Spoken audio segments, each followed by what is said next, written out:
Hello, ladies and gentlemen. Welcome to the GameSpot X Giant Bomb Studios for another episode of Professional Wednesdays. Is that sticking, Ryan Davis? I'm just current Giant Bomb. I'm not X Giant Bomb.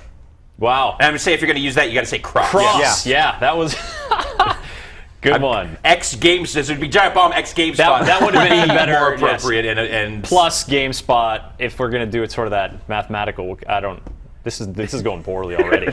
Yeah, Professional Wednesdays. I think the last name that we decided on or said to each other. So we're going with that. This is our third episode. We've been away at PAX East and GDC. It's been a busy 2 weeks in terms of releases. Lots of fun. Yeah. Lots of stuff on the site. Lots of madness. We are all still alive. Bonus. No. Well, all the people that you see are alive, including Sean McInnes. Technically, I'm a ghost. Dead inside. I'm an apparition of my former self after I got horribly murdered at GDC. Okay. Those parties are crazy. All right, yes, you clearly went to the Wargaming party. Yeah. Jeff Gerstmann, are you in some weird form of ab life, or are you fully human today? It's anyone's guess. All right, fair enough. We'll try to discern that as we go throughout the show. Playing new releases that have been sort of stacking up over the past 3 weeks. We're starting off with Lego City Undercover. We certainly are, Chris Waters, right from the beginning here. Booyah. And you can tell it's a Lego game because I'm standing over these Legos and I'm going to press the A button. Why did it say Compooper? Because this... Is that like a hilarious joke? Yes, it is. Okay, all right. That is a specific, deliberate, hilarious joke. Actually, it's maybe... Like, it starts off real bad, but it kind of started growing on me some. There's a junior officer... in this game. So you're an undercover cop. You're in Lego City. You look like a Are you repairman. undercover? I'm undercover. I'm Chase McCain.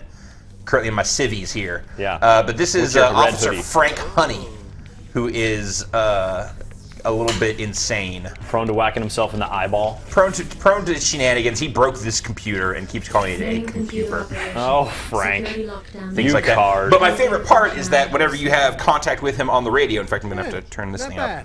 Whenever you have contact with him on the radio, if you get stuck, I'll help you. I know everything about you start off by saying like, "Yes, honey," because his last name is Honey. So you end up saying "honey" in this really serious, official way that I find. Go for honey. And so far, that's the funniest thing. I don't even know if that's deliberate.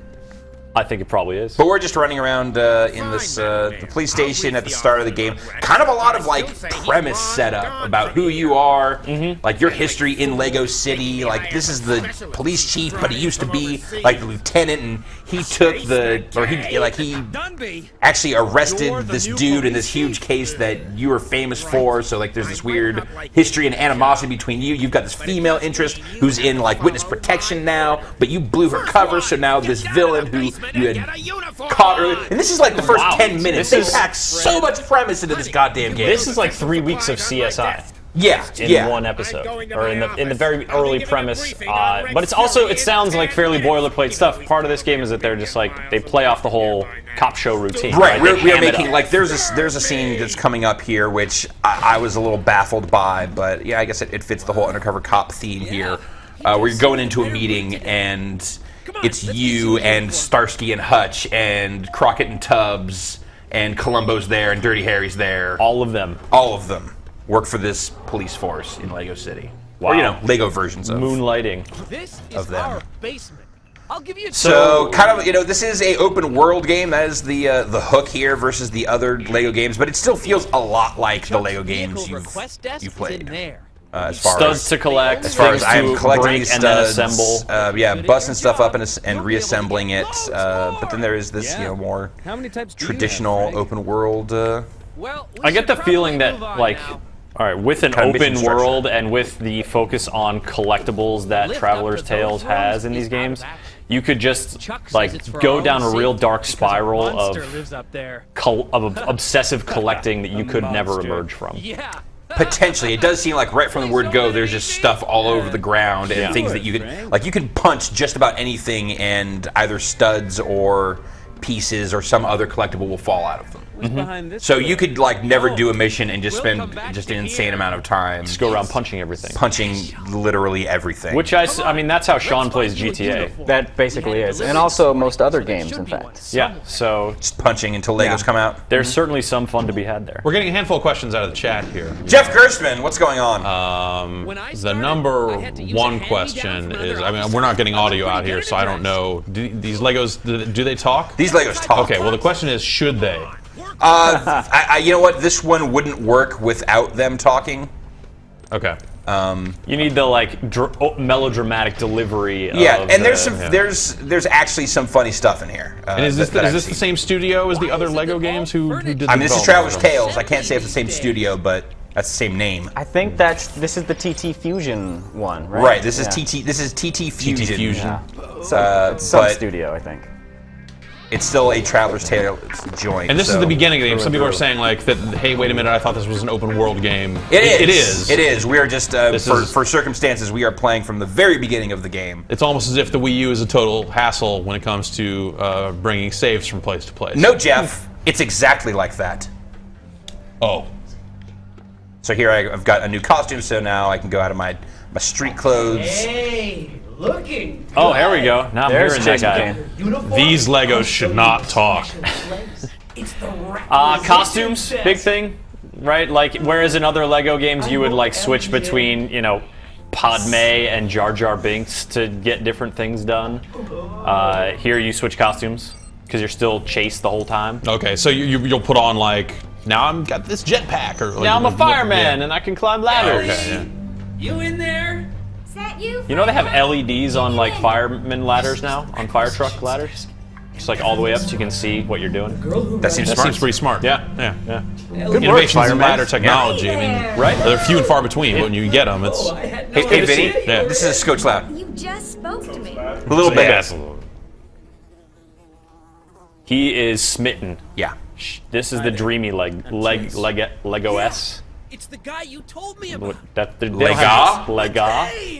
like Well, it's nice to feel like given the meet you. interchangeability of parts. It's Germanic, so there's no gendering. It's Yeah. just And that Rick's There we go. case a few years everything ago. is a Lego. the Danes. what do you do on the touchscreen in this game? So from what I've seen of it so far, there's a couple things. Like when you're driving, you can flick the gamepad up, and your vehicle you're driving will do a little jump. This is a police communicator. You know what? It Here, does- check this out. You just got your police communicator. Now it's showing something besides the title screen. I will, eventually. So I'll be able to kind of have my communication with the home base through the gamepad. I'll touch the little thing, and I'll hear it coming out of the gamepad, which is thrilling. It's like it's right there. It's like it's instead of coming out of the speaker on the screen over there, it's coming out of the speaker on the screen down In your here. hands, and it's tinny, and it feels like it might actually be through some cheap police band radio. Next generation. Yes, This way, Chase. according to some. Is what it is.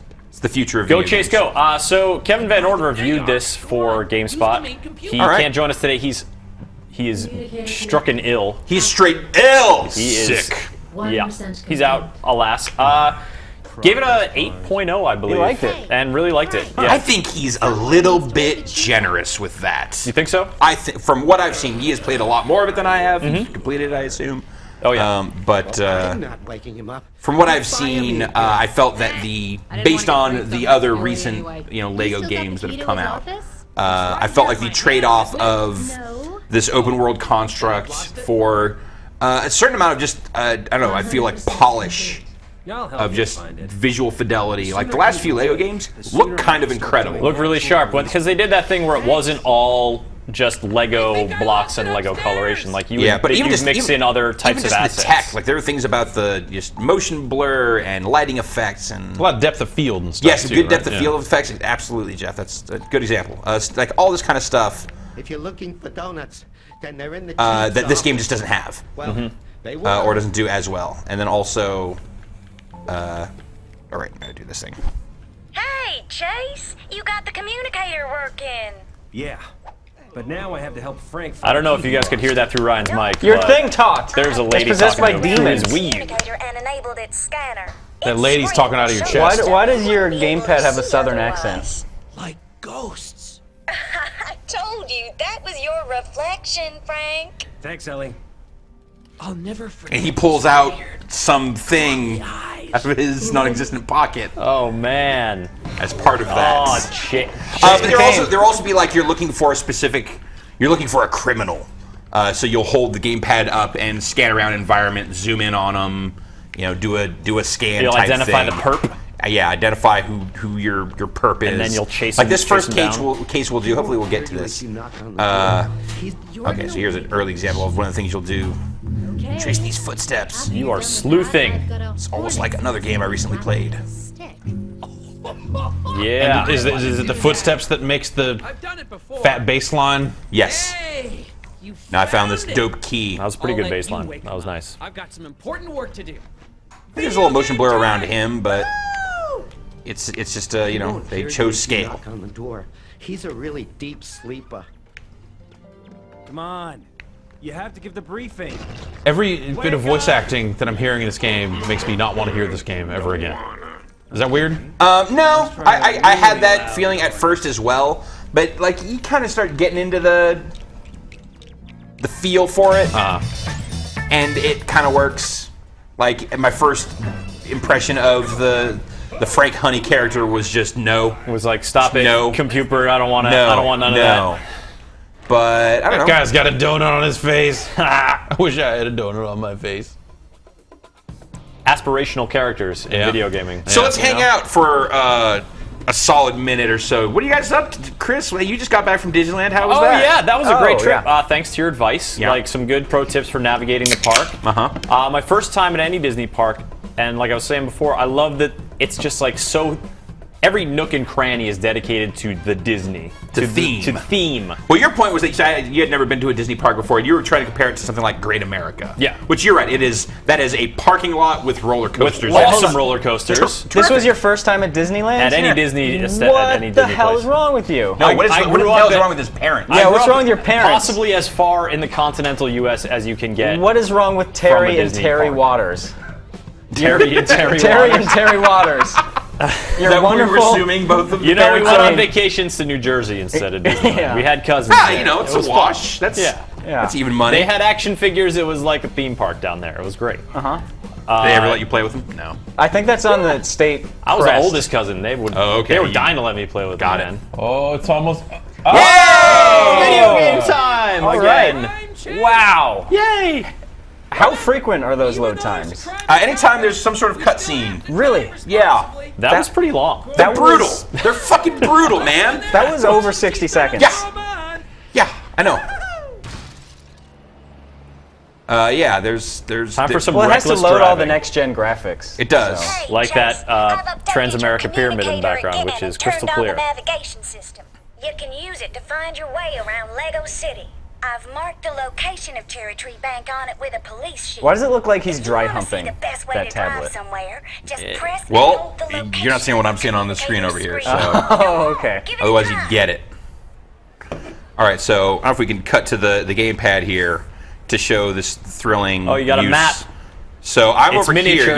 You can see my little arrow there, right? Yeah. And you can see this little shield. That's clearly where I want to go, right? Sure. So check this out. I'm going to touch that, Just press, that's perfect. and it Now creates drew a a line route. there. Green Like with your line, and it'll finger. take No, I you didn't draw a line. I to just touched the thing, and it drew a line. It drew a line. Yeah. It GPS And then he did for a you. dragon punch. This is awesome. And then, yeah, let's cut back to the main screen here, and I'll go get into this car. Can you just go And run now you'll see there's over this line of people? green studs here to take me to where I need to go. But what if you? They couldn't just do that automatically, Because touchscreen, Ryan. because now I can use a touch screen to do it. Can you run over some people, please? Yeah, do a few murders. All right. Yeah. Wow. Get back here. Combat rolls. There. Oh yeah, that one. Yep. Now you got that one. Can't So kill they're- him, you can run him they're- over. Oh, Okay. man. There we are. Pancaked. Go Well, to this, that was some good mayhem. go to this robbery. That was some fun open I'm world. a Is cop, this going I'm to be a- another minute and a half? You're a loose cannon, Davis. It does like specifically say like, hey, you're cops. You're not supposed to just run around and be awful all the time. Which again, it makes me feel like, why are you making an open world game then? These clowns are robbing this bank. This is an invitation. Well, I think because this is. That's a Globetrotter classic right there. Oh man, finger buzzer. Yeah, shake a criminal's hand. You take it, pig. Well, that one's driving a Segway, a Lego Segway, a Legway. Leg. Segway. Sego. Legway. So, like, they deserved it. They had it coming. That's true. Oh man, Now I'm in you this are going at Thrilling chase. Tens Draw of distance on those miles an studs. hour. Kind of suspect. Everything. Everything about it. Oh my god. look at that big old The way cluster. the cars are coming cluster apart. J. Kind of suspect. I think because he has a great wheel of gray hearts. What do you need to do now? What is happening? Just kill attack? him. Just kill him. You're a cop. Can you suplex that car? You have carte blanche. Plant a Lego knife in his pocket. Oh, where am I? Oh, no, hold on. I think I still need to like finish off his car. You're a dirty cop with nothing to lose. And then he'll jump out. Whoa. Oh, slow-mo. And now I gotta chase after. Keep running after you. They must be paying you pretty well to keep. I feel like this is the kind of game that you have to like just Oh, like I got throw him, and then yourself it's like- into and like just let it wash over you and bathe in it and be like, yes, I accept all these terrible puns. I'm totally down with goofy. Yeah, irreverent there's cop value humor. in terrible Like, puns. Darkbeat DK has Yeah. a question here. Yeah. What's the question? In regards to the load times, should he buy a Wii U or a Neo Geo CD? But if he can get his hands on a Neo Geo CD, I believe there are more games available. You know, I think you're right. It's a good buy. In fact, I'm gonna say you are right. Yeah. Hold on, I've got a message on my gamepad. touch the flashing. Can Oh, you give sorry. me an update? Yep, I just arrested the getaway driver. Great work! And good timing, because we just had a report from someone near the Red Cafe. Oh, look at that They lady. spotted a You guys got clown Is video Red chat. Cafe in this game? The rapper? Could be one of our bad guys. Either that. Is he gonna or go, I'm about to "Brah!" ruin some kid's birthday party. Is that a rapper? The dude who does that is Yeah. named Red Cafe. Red Cafe. Where did There's a I guy at put Red my Cafe. police issue whistle? I think he's Canadian. I don't know. Sounds like a Canadian rapper name. For me. Yeah. Okay, I guess I'm gonna steal this. Wait, what? Steal that car. Whoa. Robble. Is that a clothes. school bus? Or is that a PT Cruiser? Oh, wait, where's my dots? It's a There's my Lego dots. PT. That's a Cruiser. Honda Element. I don't think you're gonna find any sort of branded anything in this game, Chris.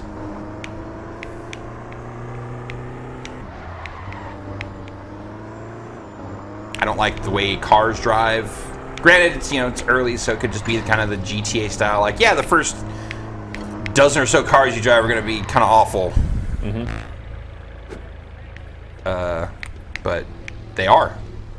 They're awful. I'm really. This is the first I've actually seen of this game. Actually, watching it being played. Yes. I guess. I've seen trailers. I've seen other stuff. Conceptually, this game sounds amazing. Conceptually, the idea of like we're gonna take Lego stuff and like everyone always wanted Lego GTA. I didn't It's think basically But what obviously they're that was giving never you. going to happen the way you would want it to. So they did the next best thing. They made their kind of kid-friendly, open-world crime game.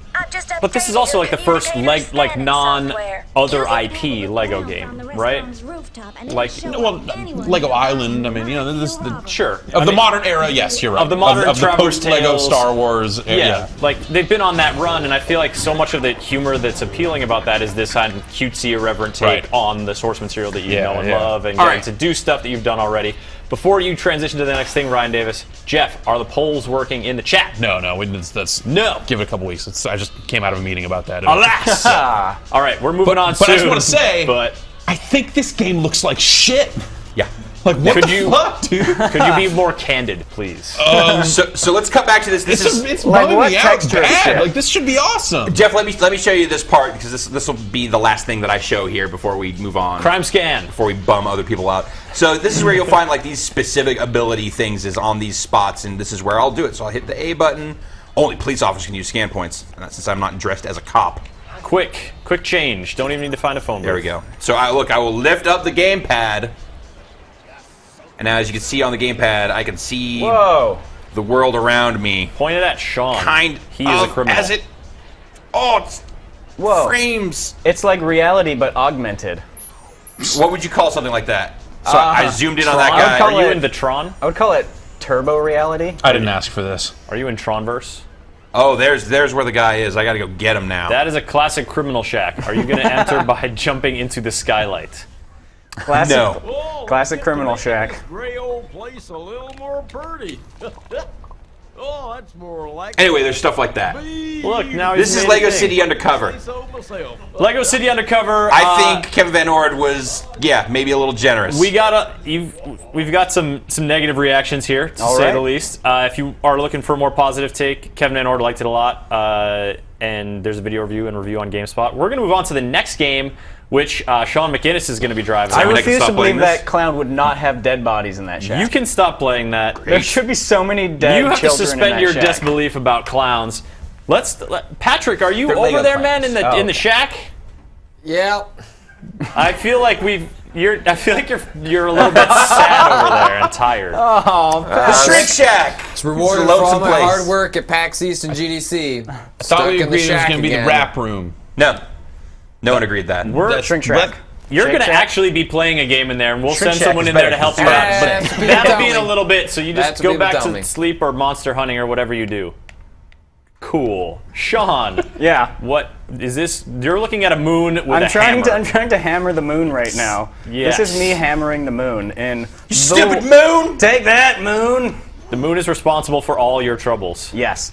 This is the Walking Dead Survival Instinct for the Xbox 360 entertainment system. Okay. Yeah. Computer entertainment. Computer entertainment system. I heard about that Walking Dead game. It won a lot of critical acclaim last year and some many Games of the Year's awards. Common mistake. That's the good Walking Dead game. Okay. This is the not good Walking Dead game. This is the other Walking Dead game. This is the direct-to-DVD Walking Dead This is the game. first person, the FPS, the first person sadness. To be clear, so there's the Telltale's Walking Dead episodic games, the adventure games that came out last year, and those are based on the graphic novels, but they are with original characters. With original characters, yes. There is some existing characters make appearances, whereas this is based on the TV show, and you are primarily playing as Daryl Dixon? You play as Daryl Dixon alongside his brother Merle Dixon, sort of like a hillbilly super team.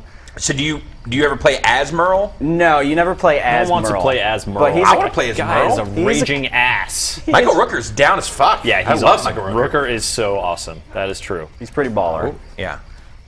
Basically, so I've seen some, some advertisements for this. You've been adverted about this on what outlet? What media? If you watching care to disclose. watching The Walking Dead. There you go. They know their audience. All right. They do indeed. I found fuel. And I saw that there's likenesses, but I was wondering if voices show up, if Norman Reedus or. But it doesn't Rooker. like follow the plot line, does it? No, Sean? it's basically a prequel. It explains how those two guys got to Atlanta, which is where the show starts. Yeah. And it actually is the voice actors from the show. I'm going to take that hatchet. Yeah. And I'm going to do an execution on this zombie. Oh. That's how you execute zombies. It's like just bopped him on the head. Yeah, exactly. Little bunny foo-foo. This game is, it's not good. It's not good. I reviewed it and I gave it a 4.5. It's very clumsy. It just feels... Great. Let's play it through to the end. 4.5 yeah, exactly. out of 10. So, Walking Dead Season 3, I think, just concluded. Yeah. And, Hey! She's like, hey! What's... Ah! Well... Oh, no. There you go.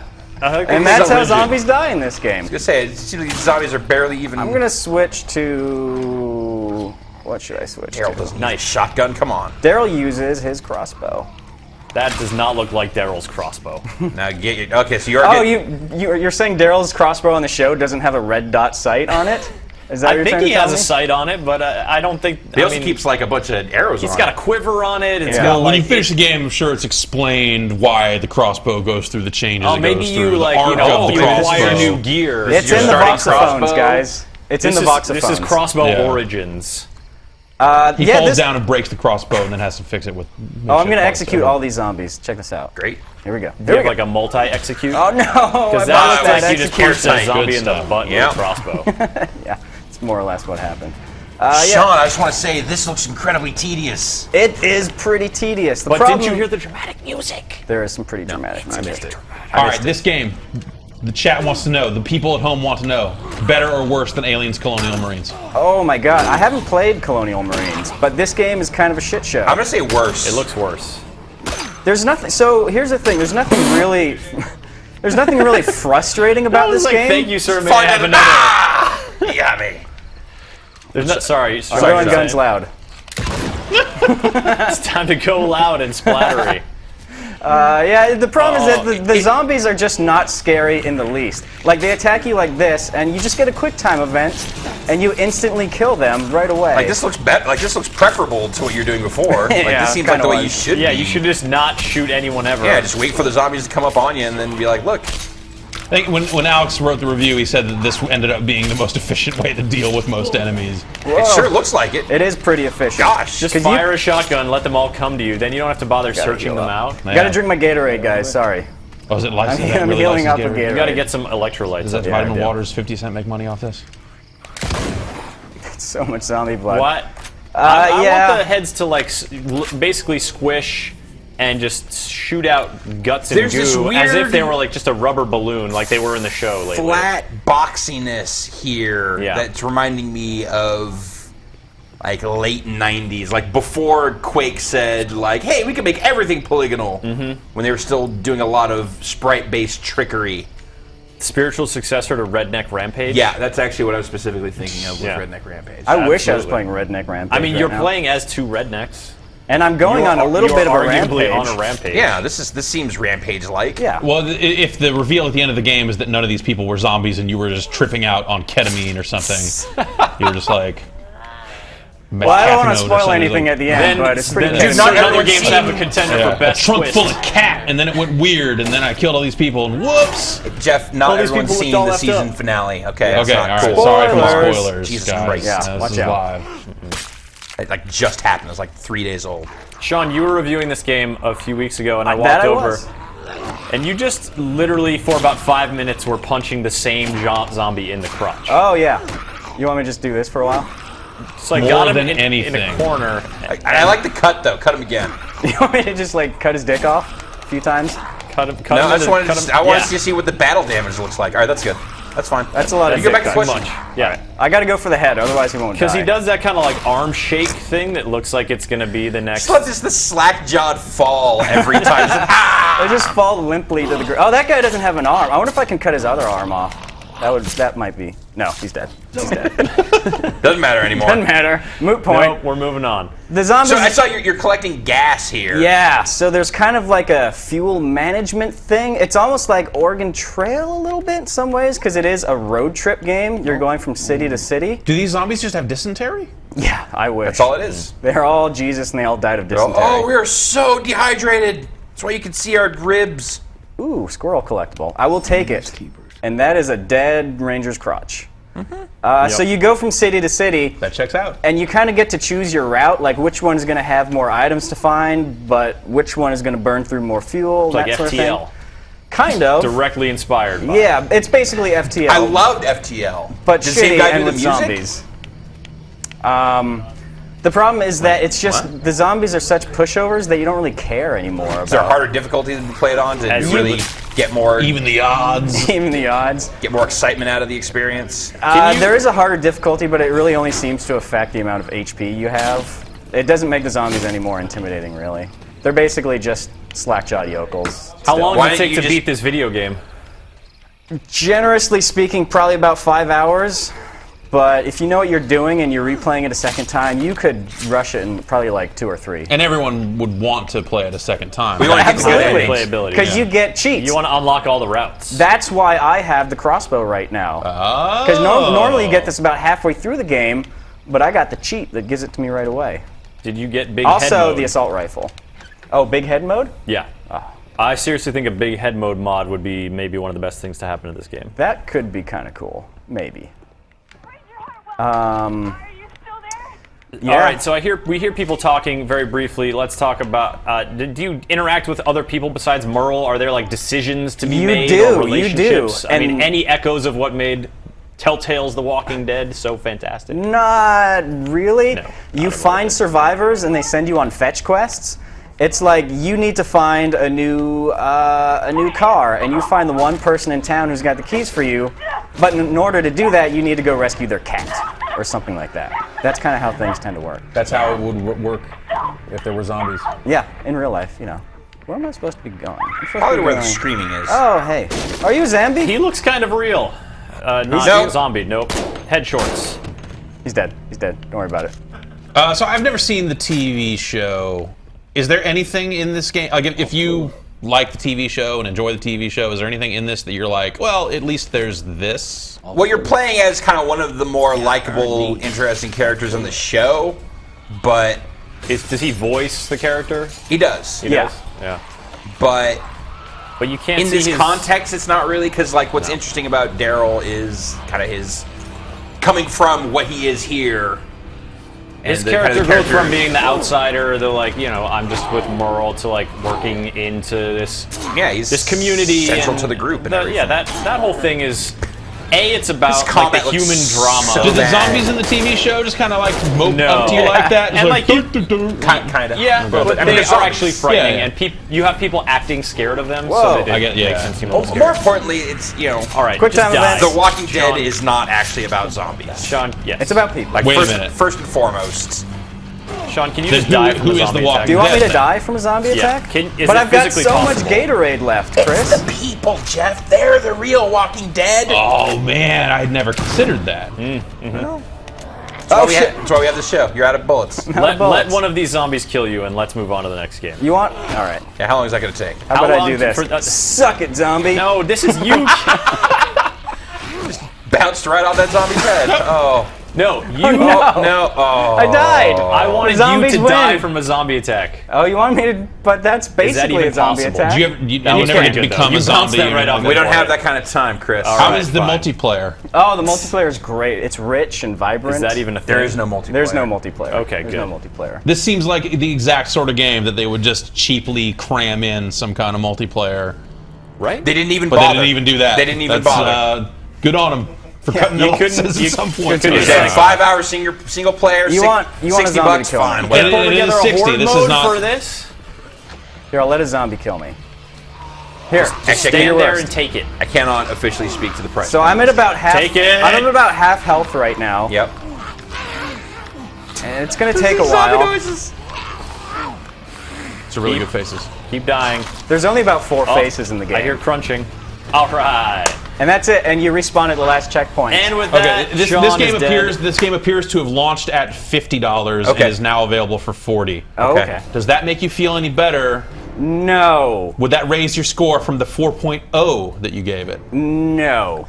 It makes me feel better in 4.5 that you they're get or not getting 4.0? as much money for People in the chat say it's 4.0. Did you Is go it 4.0? Did I say 4.0? Are you trying to check 4.5? up? I think Check you up said the score to 4.5. 4.5? You said 4.5. I think You're in the pocket of Big Zombie. Oh, I am in the pocket. That's what I'm no, hearing. it was 4.0. It was 4.0. Damn it, McGinnis. I got it wrong. All right. Yeah. Oh no, that moving glass on. broke. Glass broke again. Improbably enough, back to the Wii U. It's like a Wii U extravaganza here today. We're going to be playing some Monster Hunter 3 Ultimate. If I said that correctly, Justin Calvert. Did I? Yeah. Nailed it. Totally did it. Cool. Yeah. But before we do that, Hey, what's up? guys? Chilling. Just hanging out. Video games. I'm not going to be here next week for the show. I didn't tell you this, but I'm going to Sweden For what? for a work. For a secret work mission. Well, okay. So So developers see in Sweden. You, see you guys in 2 weeks. Esports. I did get some are you esports just- time are at you PAX just- East. I are got you to just hang seeing with Battlefield? I got Is to that- meet they're in TSM Sweden. Snapdragons. Hey, Justin Calvert. You met Mr. Esports? I met Senor Esports. Senor Monsieur. Esports. Deportes. Hey, Justin Calvert.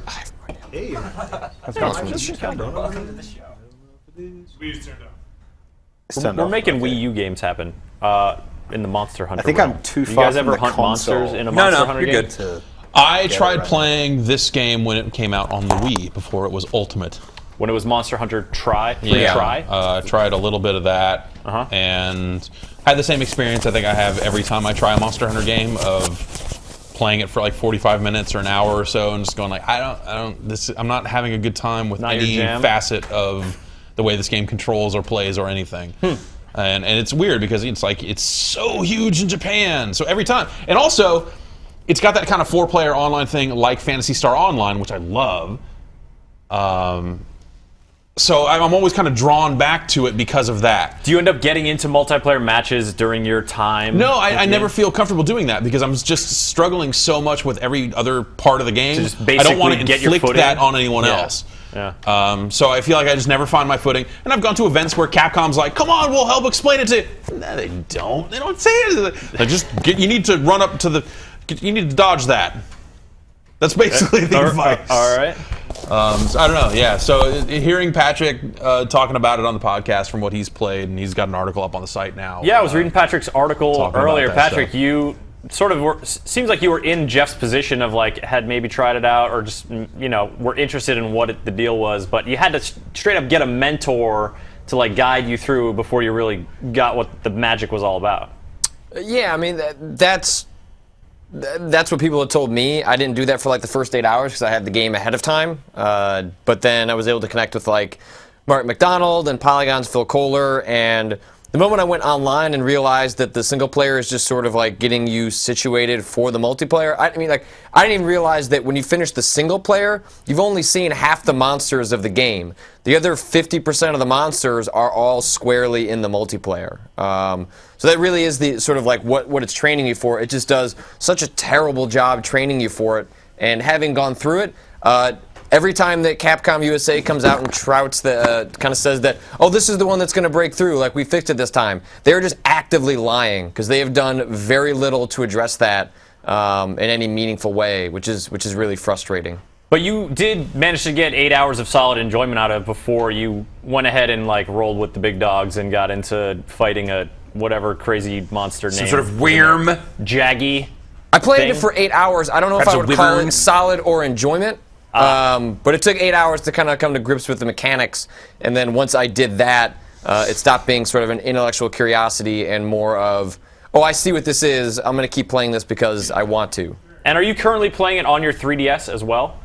So when we went to PAX East, Vinny and Drew both wanted to start playing, so I had a 3DS copy and then started a new character there in the hopes of playing with those guys, which I think I would probably... I'd be likely to put the game down now if I was just playing by myself, but if I'm playing with those guys, I think we'll probably try and keep going. Cool. Well, Patrick only put 8 hours in. We've got Justin Calvert here, who's put in a whopping 52 and a half hours. Damn. Justin Calvert. I've played it a fair bit. And you played Trial on No, not even, dude, I've scratched the surface of it. Like, seriously. So, Justin. So, Ryan. What the fuck, man? So, I gotta tell you, I really like it. I really like it. I played it. I played a bit on the PSP, didn't like it so much. I played much the same game as this on the Wii, and really liked it using the Pro controller. It seems like it's one of those things that, like, now that they've got, because they have proper camera control with dual analog sticks and stuff that they didn't have on the PSP. That makes a big difference. Yeah. Sorry, I'm just getting myself set up here. Get your snow slicers on.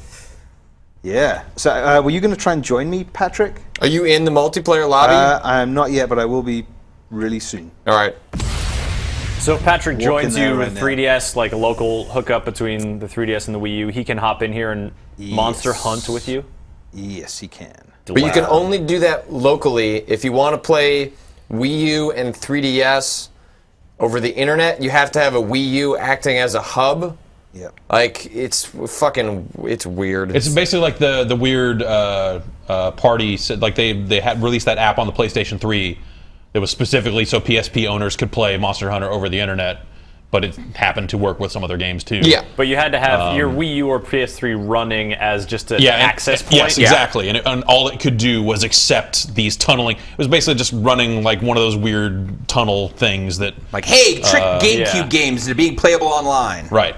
Okay, but if you're playing on the Wii U and you want to play with someone else on the Wii U, then it's you're good on the internet. Straight go up normal. Get online. Yeah. Cool. All that stuff, right? Is that? I'm just saying that. I assume that's the case, but I've saying it with a sense of authority. But Justin, I wasn't even listening. I've played it for 100. That's actually the dark secret, is I've played this game for 200 hours. So I think I know a thing or two about Monster Hunter. I'm glad that you came clean, Jeff. It seems like a burden that's been weighing heavily on you. It's really been tearing me up inside. What are you gonna do, Justin? So I grabbed a quest, Patrick. So if you come grab it from this board over here. All right. All right, let's have a fashion show here. Justin Calvert wearing the season's greatest in rain-catching shoulder gauntlets. I am wearing a Baroth, essentially. You look like a castle. Which is indeed. And we're going to go hunt a Baroth right now, so... It's going to look like I'm hoping because I'm kind of in disguise as a Baroth, so I'm thinking they'll go for Patrick. Like Patrick, what does Patrick look like? Let's see his outfit. Where's Patrick? He seems to have a large hammer. I'm eating. Are you eating? Okay. Yep. He's horfing down some ramen. Yeah. And wearing a teacup on his head. Nope, that's like a human face. Are you eating because you're low on health, or is there some other benefit? No, you get buffs from this stuff. Okay. Like if you carbo load before going into a fight? Yeah, that's exactly it. Oh, that's a fatty tomato. Yeah, moss pork and a fatty tomato. Sounds good. I'm gonna... Question mark F. Go for a fatty What tomato. the F staves off the elements and boss attack. Patrick, are you vomiting? taste was refined. All right, so if you come over to this gate, Patrick, and I don't know. I think I'd rather just pretend to vomit. okay, It really looks like you had Yeah. just eaten too much. Turn around Okay. and put your head between your knees. okay, so let's do it. That's for vomiting? I don't know. Sure. You don't, That's why they tell you to do that. That's crash position on the plane in case you're going to throw up. in case That's- it just yeah. comes out, it's going to go not onto your chest or lap. Yeah. Ideally. Unless you're into Okay, that. so we can grab some stuff. So what's up with the time limit here?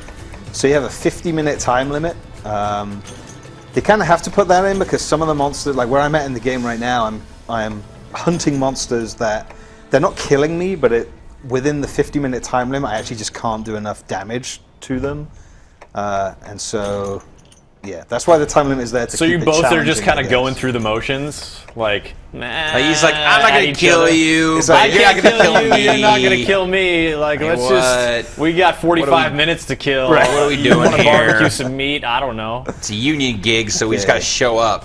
So I'm gonna skip these guys and Do not be alarmed. I'm gonna Thing go- that looks So not everything vaguely is like a aggressive towards you triceratops. then. those guys are they are kind of Styracosaurus. aggressive. Those aren't those the babies They though? charge you like rhinos, but they're not real quick about it. So Wait, we were just here.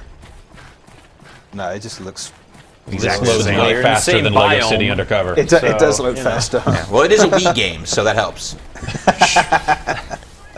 Man. It wasn't goddamn. It came out on the Wii. No, hey.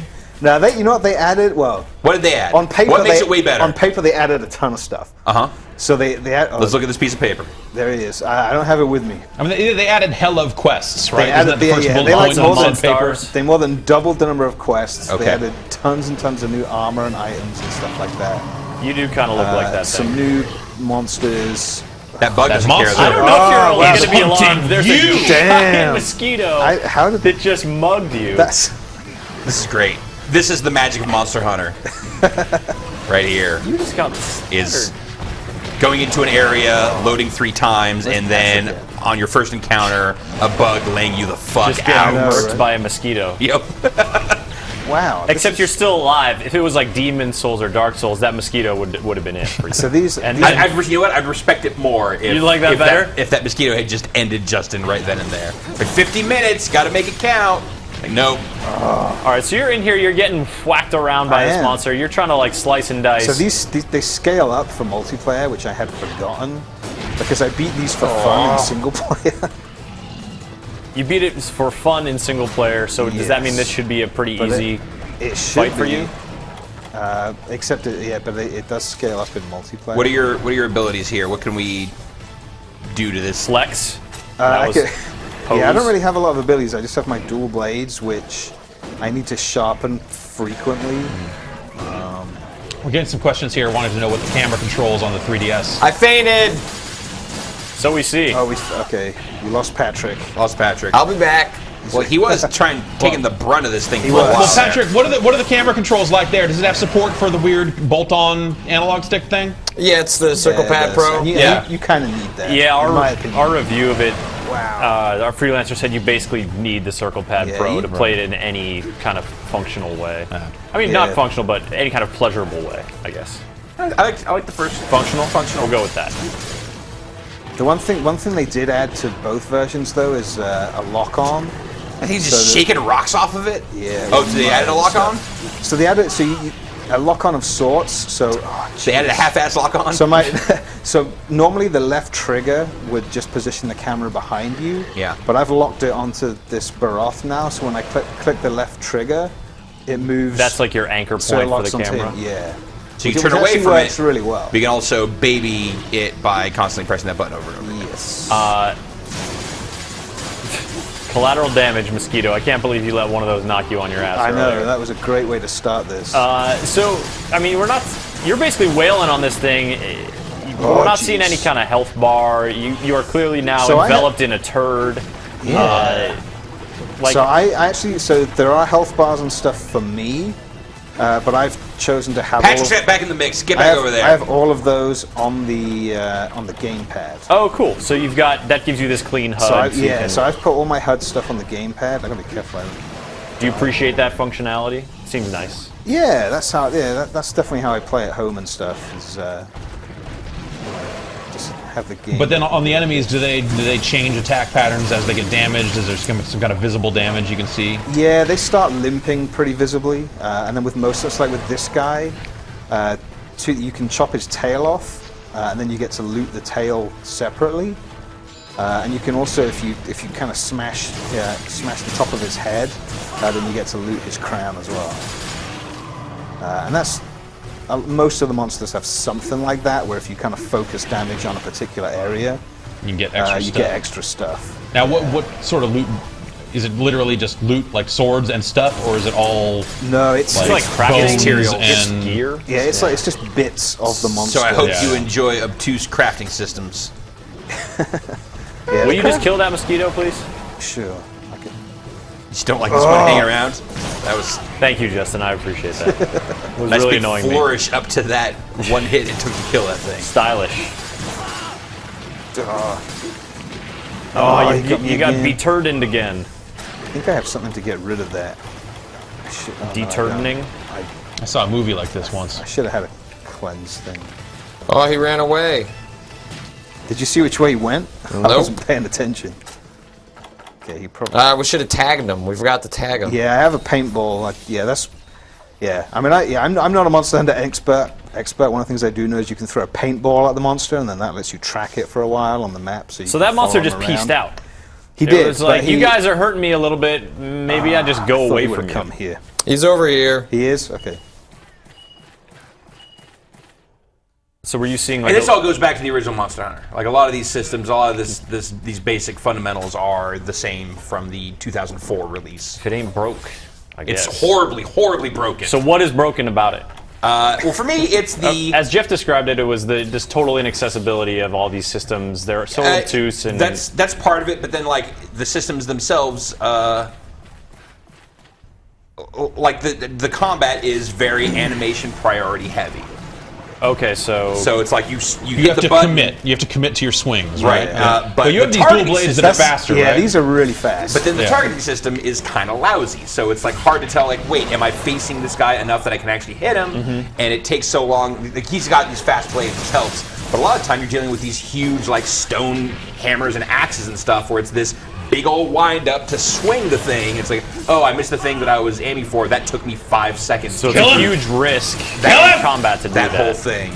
But yeah, and then I never found the combat itself satisfying. I feel like for that to work, you need excellent hit detection as well, and like hitboxes. God damn it. Right? Because if you do your thing, I mean, the thing is, like the people who love these games, and God bless them, they're doing the Lord's work for sure. Is the idea that, like with a Demon Souls or a Dark Souls, you are getting better yourself. Yeah. It's not that, oh, my guy's leveling up, so he's more awesome. It's that I'm understanding these things better, so I'm getting better at it. and that's powerful. That is a powerful. I get the appeal of that, but reward. to me, like, I don't see that part of it. I just see clumsy systems designed to keep me from having fun. from being really good at it. Like, Vinny, right it out turned the off. gate, Yeah. No, from having fun. Or from having fun. But I mean, you said so. You clearly have some respect for people who it's enjoy a series that's been going on for 9 years and is wildly popular in Japan. There's a part of it, like when you're gearing up and you're in town, you're like, all right, let's go on this quest, and like all that stuff is totally cool. Like that's March like out I'm on like the ready hunt. to go. Like, all right, I've got all my stuff. Yeah. Let's go out on this hunt. I'm gonna go out into these random fields, and maybe there will be a monster there that I haven't met before, and I'll go skin them, and I'll bring this back, and I'll craft this cool thing. Like, love these ideas. It's just Oh shoot! I walked out. It's the walking out of the area that you're supposed to be in. Yeah, it's good. I need to sharpen my swords anyway. just because It's you the happen to be near sharpening the your edge. swords in the middle of a Yeah. fight. See, the thing It's is that like all the stuff cooking you're meat complaining at a about. campfire, but of course you need to have the meat and the campfire separate. But if you cook it for that much too long, then you burn the meat and it's not good for you. Okay. But then you just got to get better at cooking. Yeah, You're a yeah. terrible At least chef. just no. Well, that's true across the board. Patrick, did you have something to say about? Yeah, I was just saying, like, pretty much, like, at my, like, 15 hours I've spent with the game, like, you can totally, like, all the things, Ryan, you're saying can be things that you just don't like, but a lot of them are just you haven't spent enough time with the game. Like, they're, like, very eccentric parts of the game that require very specific timing and learning curves that maybe you just don't like. And I know Jeff just doesn't like the animation priority as, like, a design choice, but the thing I've learned about this game is that it's all very deliberate. It may not explain itself, but it's all there for a reason and can be learned. The frustrating thing about it is that, unlike like a Souls game where I feel like some of it is supposed to be this intentional puzzle box, the Monster Hunter games are just lazy about themselves and just act as though you've been playing this series from day one, which is just not true for a lot of people that are trying to get into it for the first time. I mean, that's a perfectly fine choice for them to make for the Japanese market, because that's, that would be like if every single Halo game started out with the bare basics, as opposed to just including the invert your look yes or no thing as almost an homage to the original games or something, right? Monster Hunter is a genre, right? Like that's what you have to look at it as. Like, it's like all those Vita games coming out that are basically just this. Or like we treat MOBAs the same way, Yeah. But I don't dismiss a MOBA because I don't know how it works. I just don't want to put in the time commitment to learn its own systems. And you see that with MOBAs, with Valve on League of Legends, realizing that in order to expand their audiences, they need to find ways to get that learning curve to be more approachable for wider audiences. So it's not an easy thing to solve. It just doesn't appear that Capcom is doing much to try and make that all that much better. And I don't blame people for not wanting to spend 10 hours learning a game they might ultimately just not end up liking. That's not really fair. The game doesn't respect your time when you're first learning about it. And that's kind of my fundamental problem with it. Well said, Kleptuk. Justin, what is the likelihood that you will beat this thing and take it down in the next minute or two? Very slim. And my battery is going to run out. All right, you want to keep working on it? Because I think we're going to pull Patrick off of your mission here and put him onto some serious Shrink Shack duties with like bass fishing or Take something. it to the rap room. And now he's peacing out. Yeah. And he's out. You're so lonely. But this Monster Hunter 3 Ultimate, Wii U and 3DS, clearly no shortage of people love this game. Clear. But it's clear that some people love this game.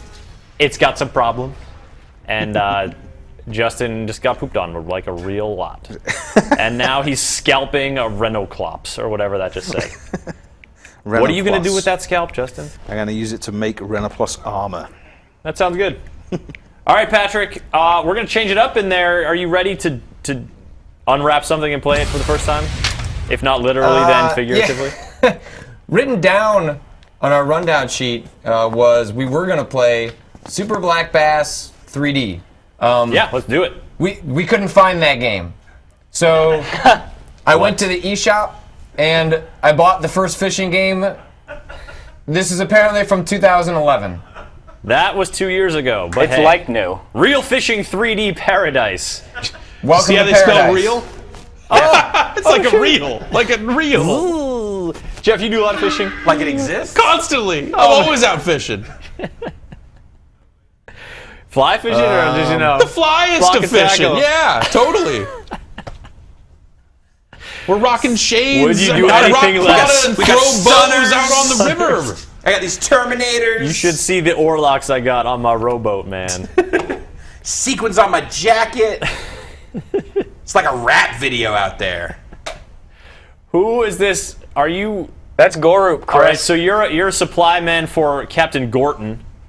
Yeah, I don't know who this guy is. I'm going to go to my aquarium. Sean does. Sean, give us a backstory here. So that's a hobo that Patrick just met, like in an alley, and he said, I need you to teach me how to fish. Otherwise, I'm just going to eat today and not for the rest of my life. You don't get that sort of foresight out of most hobos, I find. Yeah. He's a very smart hobo. You know, he's serious about getting his life back together. You got to help a guy like that out. So you're going to try to catch two bluegills. He's got a jacket. He's got a sweet beard. His shit's together, man. He's not a hobo. You got to understand this about Sean. Sean's generic term for strangers or people I can't actively identify is hobo. Got it. Yeah. That's his covert racism. He still called Jeff a hobo for like years until you guys moved back into the offices, and he was like, "Wait, hold on, Jeff's not a hobo?" No, Jeff definitely is a hobo. No, yeah. Those look like sorry. real I'm a man of mountains. the rails. I did not mean to Train rails. Sorry. misrepresent I should specify. Well, All right, Cass. That's a nice looking lake. Those look real photos. Yeah. I think that is a real photo. That's a fine cast. That's a good. terrible image. If What you're is using that? the Why don't you try buttons- reeling? Did that just stop? there's Is there something going on the bottom There screen? is. There's all sorts of stuff going Yeah, on. Oh, I it's can't see. tutorializing. Yeah. The television's in my way. All right. I'm just going to comment on top screen only. Bottom screen has a reel on it. Yeah. I'm all top. It's a. That's a League of Legends Click, term, click, click, click, maybe. click, click, click, click. Oh, so he's stylist reeling? Stay in. Oh, there's a lane. fish. Yeah. I don't know. I'm a laner. Don't Yeah. feed.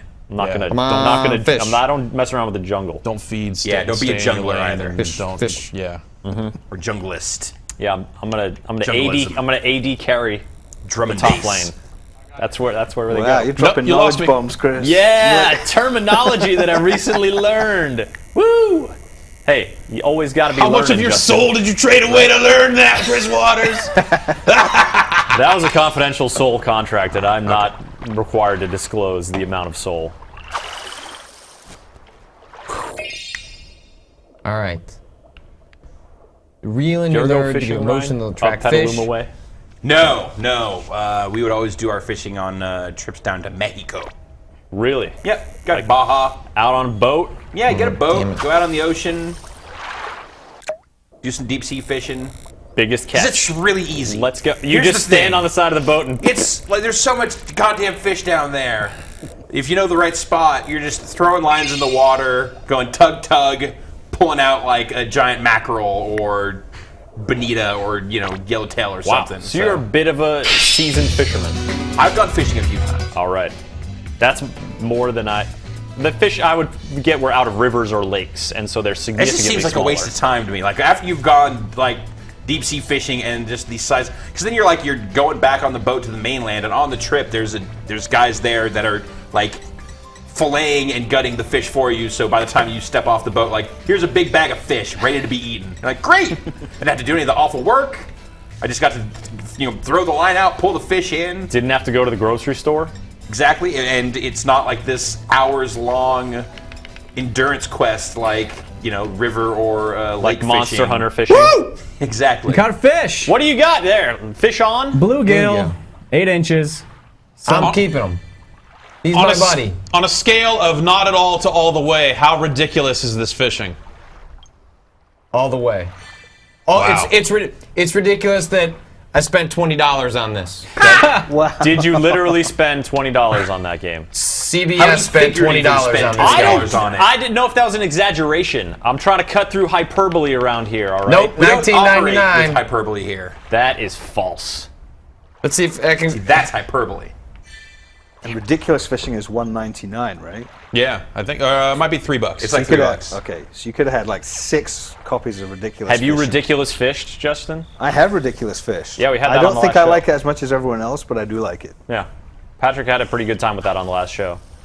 Are you going to be shooting the fish at any point here, Patrick? In my own private time.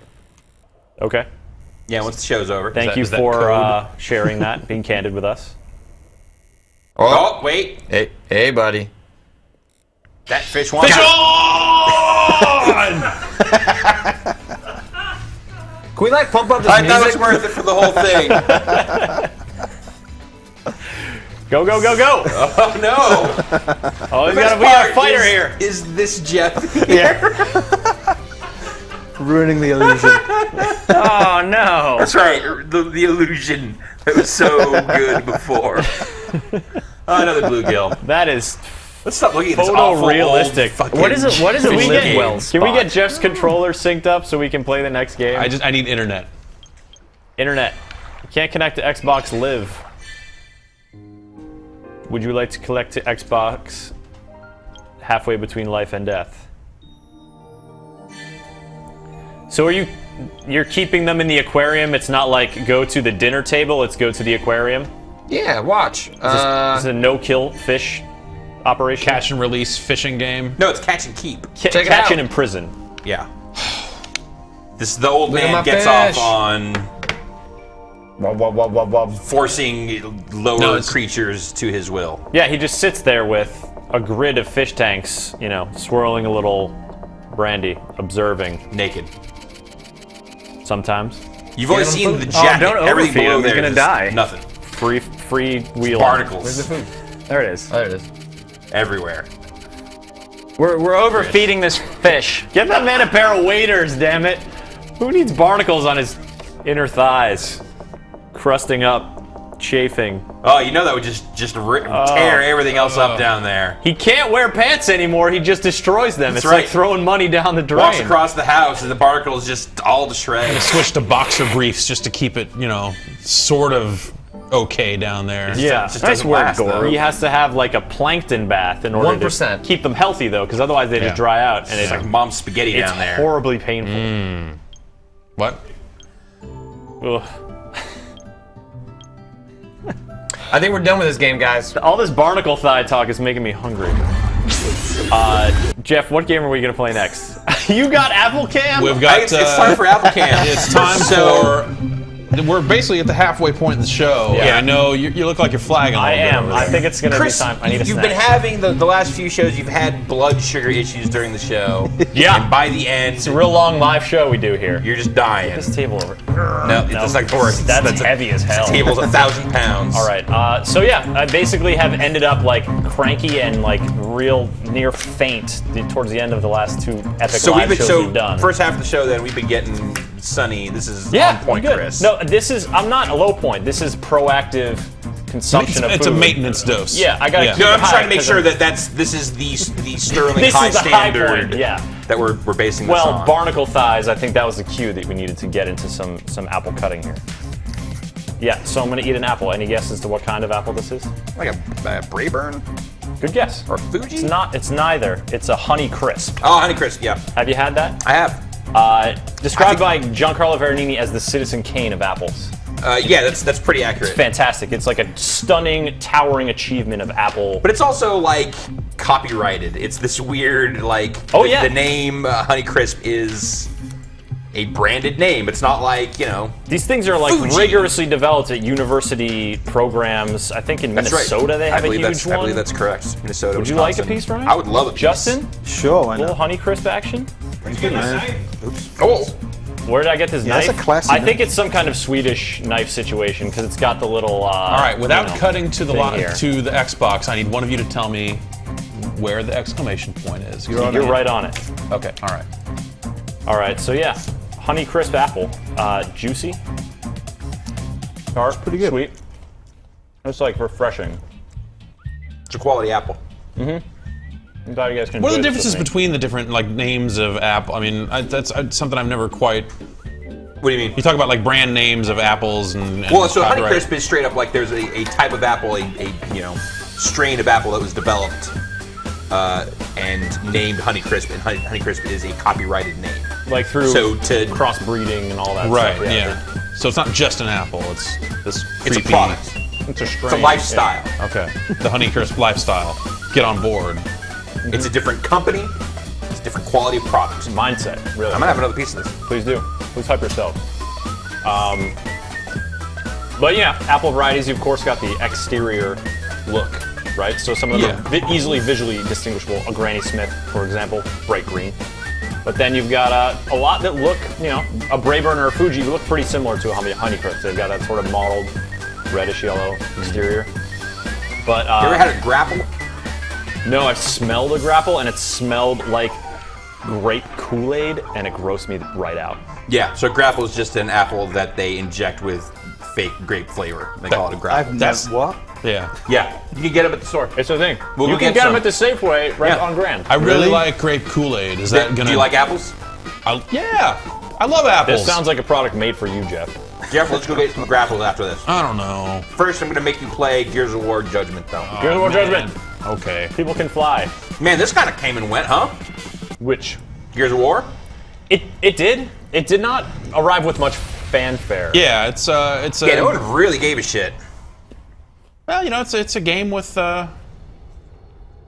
issues, not necessarily from a gameplay sense. I think they successfully made a Gears of War game, but it's for all the interesting stuff they did do around the campaign, they kind of took out horde mode and the number of maps available. Not a huge number. Saying the multiplayer element of it is the not multiplayer as element that is kind of what some people. It feels like come it should to. be like a discount price. It's not. It's a $60 it doesn't feel like a Gears $60 game, but game. it should be like that's, 50 or 40. And since we reviewed the game, you and I, Chris, both reviewed this game. They have since released some free DLC. I believe one new map and execution mode I think are now available. Oh, okay. People were really up in arms about the loss of Down But Not Out in the multiplayer arena. Yeah. So execution presumably, kind of brings that back. It's interesting. Let's start up a little campaign here because like the thing that they do here, and it's like you said, the gameplay is still it's been a little bit freshened up, and just like a few control tweaks, like weapon switching is on the Y button instead of the D-pad. Right. Yeah, which I think it's one of those things where just the D-pad and also having to manually select the grenades. I feel like that's something that they should have done a long time ago. And I know there are some Gears of War purists that really don't like the change. Yeah. But I really liked it. I ended up using grenades a whole lot more. I agree. Throughout the campaign, just by having them on a button, and I got better at throwing them too. You can use them in tense situations too, and so you can find yourself in more tense situations because you got this extra out that's not like a D-pad press away. And that Xbox D-pad not the most reliable of inputs. No, for sure. Chris, I just want to say this apple is bananas. B-A-N-A-N-A-S? Bananas, to clarify. I'm glad you're enjoying it, Ryan, because I think this is going to be a fixture of the show going forward. Well, apple time? Seasonal fruit time. We'll see. But it'll be apple for a while. What about Android? Oh, sorry. That's a valid question. What is that big red glowing thing on the wall? Why, that is a declassified mission thing. So the whole structure of this campaign is basically your squad is on trial for doing some messed up stuff. And this is the story of how you did It's not really all that messed up in the grand scheme of things. It's not. It's some pretty solid, like, let's desperately try to save humanity stuff. But you have to, this is testimony. You're describing it in a military tribunal, and so you can do these options here where you say, since no one else was around, stars accumulate faster is one of the effects, but it changes like what weapons you can have, It'll put time limits on some levels, and in this sequence it'll impact visibility. Which this isn't there's a sequence earlier in the game where the declassified modifier is a lot of dust, and I thought that whole section looked great. Yeah, I was gonna say this looks a little too clean. Well, you're kind of in the posh area. Okay.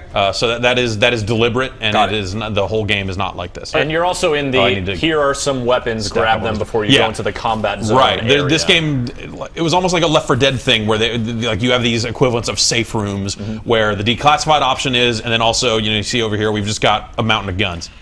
So you can kind of change up your loadout if that's allowed by what the modifier is. Before you go into the next situation, but it very much kind of just expands and contracts. Combat, no combat, combat, no combat. I'm not sure where I'm supposed to even go. Turn around. Yeah. Oh, this door. But it breaks up the, whereas all the previous Gears of War games are these sort of epic long-form narrative campaign type, traditional linear campaign structure, telling the same story, building over 3 games. This is a prequel. And also the effect of the modifiers is that it breaks up the action. Like, you'll notice, it's popping out Jib in the top left. He's got stars that are going to accumulate. At the end of this combat section, he's going to get a tally screen. The action is just going to stop. It's going to be like, here's your score sheet. Good work on that challenge. So it's just like, it's structured so it's these broken up mission after mission after mission, which, it leans into the kind of arcadey aspect of Gears of War combat that they've been building towards with stuff that pops out in the bottom right-hand corner, indicating like your progress towards achievements and stuff like that. It's sort of doing that even a little bit more. But it also makes it feel more like you're just in this combat arena the entire time of like, yes, there's a story here, but really it's just like here's one combat scenario after another. Yeah. And when you're in combat and combat taken in and of itself, I think it's still, I think Gears of War combat still has appeal. But do they also go for like the big kind of set piece moments? Because I feel like a lot of that is. Oh crap! You have there's some boss encounters, but and like a bunch of bigger characters come in. I feel like they throw tougher enemies at you when you do these modifiers, especially if you're playing on harder difficulty levels. Yeah. So certainly the challenge is there, and sort of, but there's not like the vehicle section. Right. I don't think. That's more what there's not that kind of stuff. Just these kind of big, crazy gestures. Because otherwise, if it's just this kind of close quarters combat like this, no pull back to bigger picture. No, I mean, it's close quarters. Like you do get sniping distance and the big one shot distance type stuff, but it isn't. It's not like you're fighting on the deck of a ship at the beginning of Gears of War 3 and going from place to place, putting out fires, and then getting into a mech and tearing your way through. It's fun to play. This but kind of reminded me of Bulletstorm. This section, at least, not the gameplay. Well, who did most of the development work for this game is People Can Fly. Yeah, I did know that. And People Can Fly developed Bulletstorm too. Maybe that's why I brought it up in the first place. I doubt that very seriously. I'm just trying to make it's a level of cognitive awareness that we all know you don't have. Fair enough.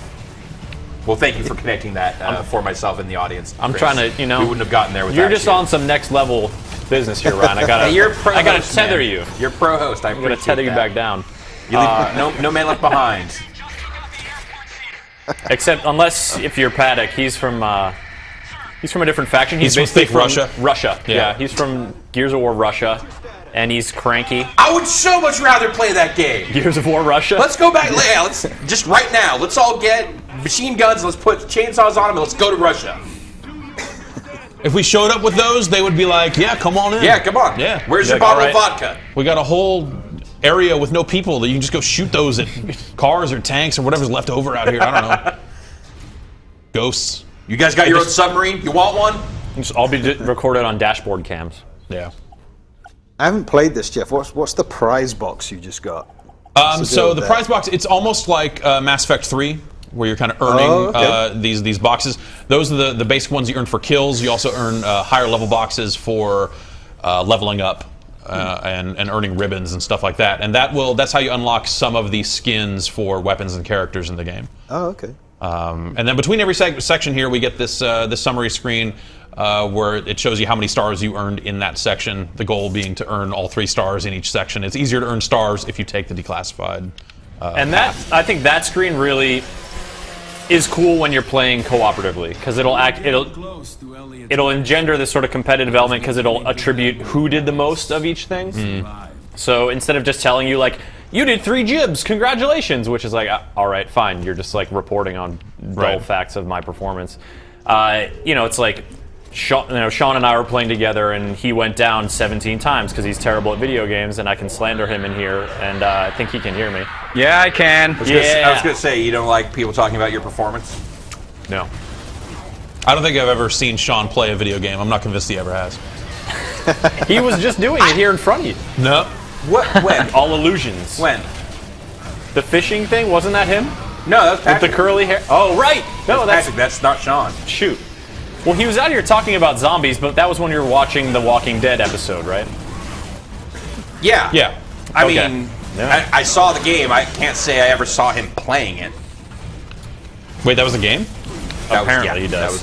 You're getting cleaved by. You're going to see a lot of old enemies. There's like There's like one new one called the Rager. Right. And that's basically. And where did that guy go if this is a Gears of War prequel? Well, all right. So speaking of, there's this extra bonus campaign included in Judgment called Aftermath, which takes place during the Gears of War 3 timeline. It's Gears of War 3 guy then. It's Baird and Coltrane, going back to the area where this takes place, Halvo Bay, to try to get a boat in like a preposterous sequence of getting a boat down from a hotel roof. But they encounter Ragers, and Baird goes, "Where have these guys been hiding?" Because it's totally okay then. Totally it's totally okay. Yeah, within the fiction it makes sense, because even Baird is surprised. So they must have been hiding somewhere.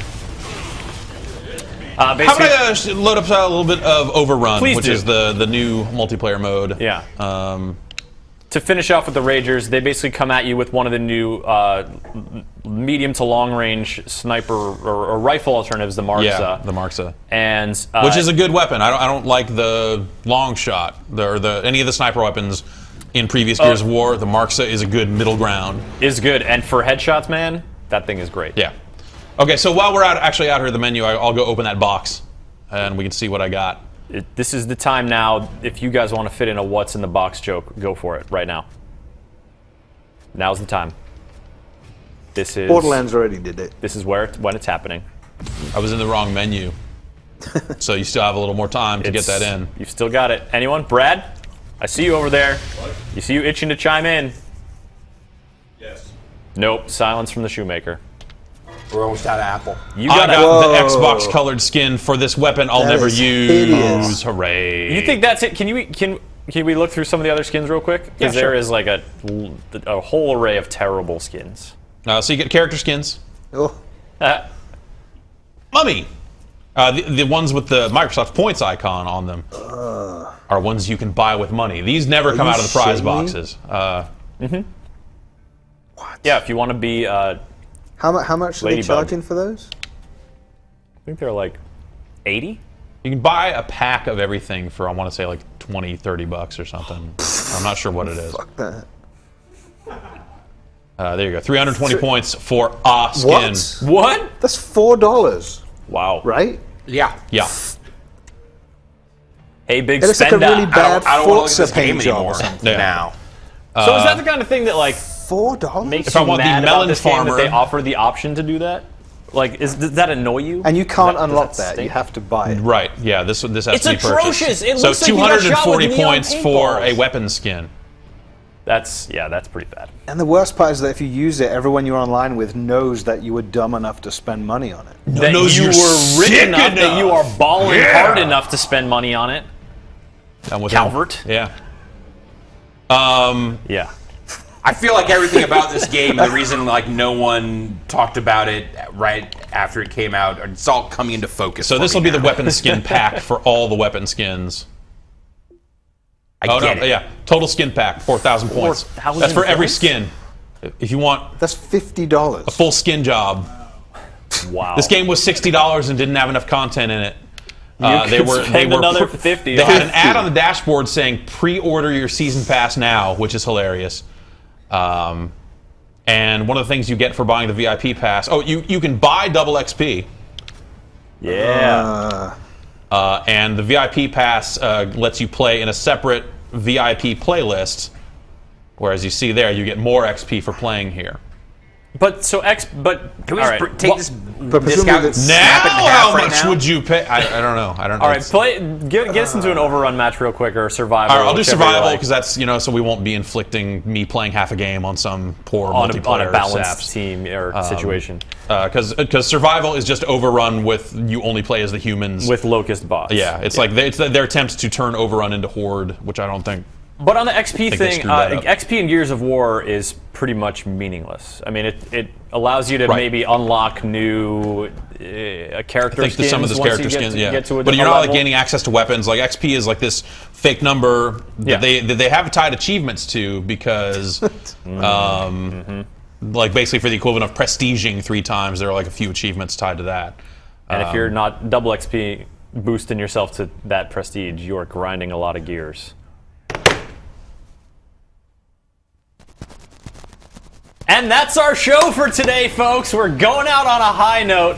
Super rad pun by this that's guy. the whole show. We are shut down finishing Wednesday up shows. the- No more Wednesday shows. Thanks, Chris Waters. We have reached our natural peak. It will all be downhill from here. You're welcome to continue watching. We're contractually obligated to continue this. But we have no expectations. It's not about that. going anywhere better than that. I threw some ammo out there. This is class based. All right, you're a soldier. I'm a soldier. That means I dispense ammo because this is a class based video game, and that's what soldiers do. Yep. And also you have the Lancer and the Bushka. The Bushka is another one of the new weapons. It's if only I would have applied my sick Bushka skin. Can you Bushka that guy? You do it on the fly? No. Did you boot? These guys are lasering that razor wire. Yeah, if there's engineers that can repair laser wire or deploy this. That's an in-place turret, but they can deploy a temporary auto turret.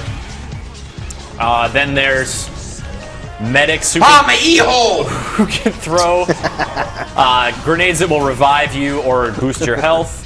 And yeah, we went to Ultra, and I've been in an e-hole ever since. Then there's scouts that have I fell on that razor wire and just ripped up my e-hole. Marks a weapon and a X-Pac spotting both. grenade. They'll spot the enemies. I am valiantly trying to struggle against the Cascade, the like downward e-hole spiral we're all gonna go to. Cascade But it's inevitable. was awesome. His set was killer. Oh my god. Inevitable. Oh, did you see him at E-Hole? Yeah. Dude, it's so good. Oh my god. I already got my tickets for E-Hole Yeah. 2013. Bob Kaleko was there. It was killer. Oh wow. Quarter left. They're just really ripping into your E-hole. So yeah, we're defending this this thing, and if we fail to do it, then we fall back, and eventually you get to the last position, which is a generator. There's 2 E-holes and a generator. Yeah, 2 E-holes and a generator, just like God intended. Yeah. That's a rager. Jeff just made him rage. Yep, Adam and E-hole. I was working that one out over here. I was like, where do I go, Adam and E-hole? I'm not sure. Yep. No, nothing there. Finish the job, Vinny. Can't just shout it out. Yeah. That's why I didn't say it in the You're half first joke. place. I had nothing on the back end. No, that's why I didn't say it. I don't like E-hole stuff in my Adam lap. and E-hole, not Adam and Ski hole. I don't know. I have nothing. Like that rhymes at least. Adam and Skilo? Yeah, Adam and Skilo. The new album dropping. Skilo's got a new album finally. Yeah. At last. Top of the Stairs Part 2. I got People will blown stop up. confusing him with Skilo. That is Gears of War Judgment. It is in stores now. In stores now. And there's a store inside of it, so you could go to a store, buy the game, and then check out the hot store. You like stores. I had a good time with this game. Jeff and I had differing reviews. You were 3 out of 5 stars. Yeah. I got it for 7.5. So I feel like those are roughly equivalent in some weird way. They're in the same ballpark, I guess. think, in the GBGS translation charts. Except that, yeah, it's just the salesy nature of it, and I really like the campaign. I think that they made some real missteps with the multiplayer in terms of what modes they offer, and then on top of that, having basically 4 maps for Overrun and Survival, and then 4 more maps for that. Criminal. At some point. That's not a lot of maps, and you play it and you see those maps like repeated really quickly. I liked the fact that I wanted it to be short stories. Like it's they're telling the testimony is sort of these people telling individual experiences, and the chopped up nature of the campaign made the action fun. Like that kept the action lively. But I think from a storytelling perspective, it would be cool if they just like went whole hog and did short stories from the Gears of War universe. Like tell me things from all over the place. The other guests are here. This is an interesting conceptual idea, Ryan, that I'd like to discuss. But I mean, at this point, with like, Jeff. at this point, do you think that even works? Like, at this point, Gears of War is just kind of done for a while, or it probably should be. I mean, if they're going to bring it back and it'll end up being some weird multi-platform thing, then that has to be like a big, huge change for the franchise. And it's got to be something that's monolithic again to sort of establish that new tentpole. Yeah. But I also just think that the trend, the attempt to like do this like fictional backfill of like, well, we've already told everything that's happening between point A and point B, between these 3 games, but we want to put out another one.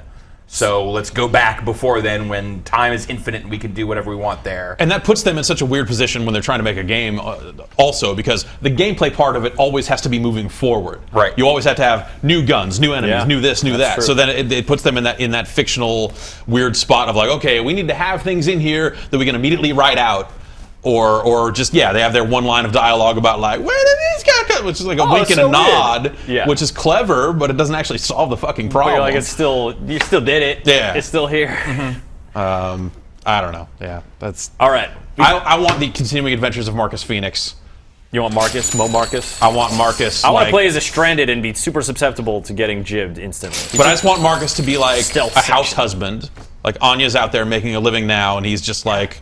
He's not PTSD, mowing a lawn. Anya is very employable. Marcus, no. Yeah, what the fuck can he do? He took the bandana off. It's not like he can go out in public anymore. Exactly. Done. That's true. He's going to be house dad. He's not presentable. Right. Brad Shoemaker's on the couch along with Carolyn Pettit. Hi. Hello. Hello to both of you. Welcome. How's it going? It's good. It's cool to see y'all here. It's good to be here. To play some Luigi's Dark Mansion Moon Edition. Yes. Edition. Yeah. Yep. I'm gonna pass the baton to you. Okay. Take it away. What is this game? This is Luigi's Mansion Dark Moon. It's a sequel to Luigi's Mansion. It's so apparently Mario, platform hero extraordinaire, has a brother who I think always wears green. His name is Luigi, and this is what I'm talking about. All the time. This dumb backfill, right? Just come on, it's called Super Mario Brothers. I mean, there's major retconning going on here, but yeah. So milk it. Anyway, so it brings back Dr. Elvin Gadd, Egad, to his friends. Oh, that's what it means. Yes. He doesn't have friends. And look, he's got like this one fang tooth. Like, this is not a dude you would be seen in public. He doesn't go out to social events. He watches them. He doesn't have friends. He has a support group. And he has robots, probably, right? This looks like a robot kind of guy. So he has. So what Gadd has he's actually digitizing Luigi. So right, this is. Mario I like Jr., this. This is like kind of Tron thing. He pixelates Luigi and sends him to different places. So what Gadd has actually are ghost helpers, and they're all very docile and friendly and helpful. Imaginary friends. But then a villain who shall remain nameless takes the Dark Moon out of the sky. The Dark Moon is this kind of artifact that keeps ghosts, happy and friendly. And so after that, they're all just malicious and crazy. Is it Bowser? No, it Is actually it Bowser that does it? It is in fact not Bowser. Is it a giant Koopa with a red shell? Is it Wario? No. No. Palette swap Bowser? No. Is it Luigi? Oh, that would be the best answer. Is it Waluigi? Luigi, he's on both ends. I wish it were Waluigi. That would have been great. No one ever wishes it was Waluigi. So, yeah. So anyway, you're sent on all these little errands on Dr. Elvin Gadd's behalf to recover. Hey, Carol. Yeah. I'm going to say that the fiction's maybe not the draw here. Okay, all right. Let's get down to I love the original Luigi's Mansion. They have their machinations for why you're here, but sure. It's to me what's more interesting is that was a GameCube game. Right. That was several generations ago for Nintendo. Yeah. And now the system's on a handle. Also is being developed or was developed by a U.S. team.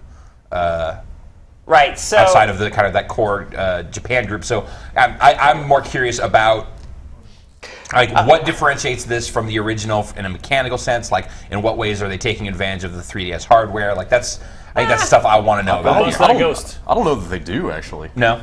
Besides the 3D, I mean. Yeah, I mean it's nothing really that couldn't have been done on the game. I mean, the draws for me for this game are still the same. It's still just kind of the sort of like Disney's Haunted Mansion style atmosphere. You know, that just kind of enjoyably. Hey, Carol, do you have the volume down on the? Oh, do I? Whoa. Oh yeah. Keep it down. So, there you go. I mean, game is tailor-made for 3D. Let's be honest. Like the kind of the little shoebox diorama style, like the kind of right angle camera angle. Totally. Like you're moving into and out of the background. And so, I mean, it's as much about just kind of exploration and like investigating the environment as it is about catching ghosts. I mean, you have to be a lot of times really thorough in terms of just looking around. You never know what rug you might have to look under, or there's always like painting you have to look behind always to like find a torn piece of wallpaper. Or yeah, something exactly. These tiny little kind of visual cues Yeah. that kind of So I'm looking at the lower screen here. And I see you've got gold hearts, a key, and some gears. Sure. What do the keys get you into a door? So you're gonna have to pick that up off a ghost or find it in the environment. Yeah, like so the key that I just spent, I got from a ghost in the foyer. Okay. And what are the gears for? So the mission in this particular little errand is to find 4. Yeah, you saw those little red dudes making off with them at the beginning. So I know that there's a gear in here. I saw you see it. Okay, so you flash your flashlight, you stun the ghosts, you vacuum them up. If you get 2 at once, you get bonus. True. You get more gold. This is pretty early in the game. You later get like come on, Luigi. So this is like Alan Wake. Yes, just like that. Yeah. Cool. Where are you guys? Can't you see the Twin Peaks influences all over the screen? Come on. Are we going to go into the red room? There's Log Lady. Is this? Do you actually have like a? Is this a clear save on this cart? Are you able to jump around between levels? No. This is my cart. This is this is very early. I mean, I have finished. I actually the game, played further, but then it died. Oh no! It was one of those I was playing. So this is a game. So like one of my problems with the game is that there's no checkpoints mid mission, and the reason why that's a problem, and a lot of people are like, oh, Carol thinks the game's too hard. It's not a hard game really by any stretch. It's just that. Though if you do find out, it's right there. If you do figure out the puzzles and get far enough into a mission and then die, figuring that stuff out the first time is fun. It's cool. It's engaging. Then you just have to go through the motions of doing it again, and that's not enjoyable at all. Honestly, that was kind of an issue with the original. Was like great setup, great premise, like fun visual style, but then you were just like go into the room, do the gameplay loop of flash the ghosts, and then and the biggest structural change they've made is that like they've got the kind of pixelator thing, and he basically zaps you into the mansion, you do some stuff, and then he pulls you back out. Yeah. And then he does that like 4 more times in the same mansion. Right. So I mean, I guess it's sort of like on the go. These like bite-sized little. I mean. So like that's good if you want to play a 20-minute mission and then kind of be done with it for a while. But it's bad because you were kind of retreading the same ground 4 or 5 times. Yeah, exactly. And sometimes the environment does change in some minor ways that kind of make it feel like you're not rehashing the exact same territory. The gameplay seems a little more active than it was in the original. Like my quick impression of it. There's maybe a little more ingenuity in some of the puzzles. Like I've only gotten to the end of the second mansion, but everything in the second mansion is based on water. Like there's a big kind of elaborate pipe system with pouring water that you have to do stuff with to solve puzzles. So let's see, can I? What was I gonna say? So you get this thing called the dark light that there's a lot of hidden or just invisible objects, and you use the dark light to reveal. I have to get it. Is it like a black light? Are these like posters of panthers that you're seeing on the wizards? You don't want to turn on a black light in this house. Let me tell you. Where's the key? That thing is neat though because they resist the temptation to just telegraph where all of the hidden objects are. Like there are a lot of cases. By putting like little. There are no like little sparklies. There's a little sparkly right there on that rug. Yeah, so that's. Well, that's just something you can vacuum up. Get some coins.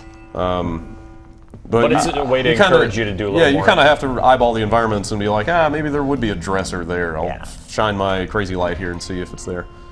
Yeah, there's a fair amount of like physical comedy and zaniness of that sort in this game, which I kind of enjoy a lot of the time.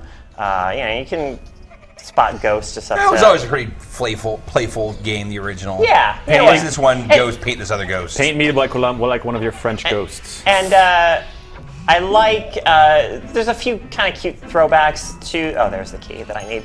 Like Luigi will still kind of hum along with the music at times. Give us a tour of the hellos. Of the what? Of the hellos. How do I? Oh man. Hello? Oh. Hello? Yoo-hoo. Hello? Yeah. That's my favorite. We got a question out of the chat here. Is there any kind of street pass or spot pass stuff in the game? Well, I don't know if how does that tie into the multiplayer? Because there's the 4-player mode. Oh, right. There's the Scare Scraper, which is actually pretty fun It's like a survival mode or something? That's what it sounded cooperative, like. Cooperative ghost hunting and whatnot. 100 floors of this tower or something like that? I think it's like you can set it to anywhere from like 5 to 25 floors, something like that. Tower of Terror. Yeah, to my knowledge, there's no street pass or spot pass stuff with that, though. You should have put some. Why didn't you put it? You should have put that in. Why didn't you put some street pass or spot pass in it when you were making the game? Too busy drinking at GDC. Okay. So, asked and answered. So money gets you upgrade your equipment kind of between levels and stuff. So.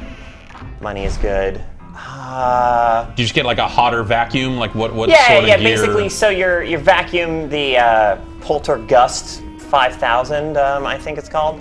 It right now. Chris, I now absolve you of all of your pun sins. That's just what it's called. I know. That's what I'm saying. If this is the source material we're working with, then I can't blame Chris it's thematically consistent. for anything.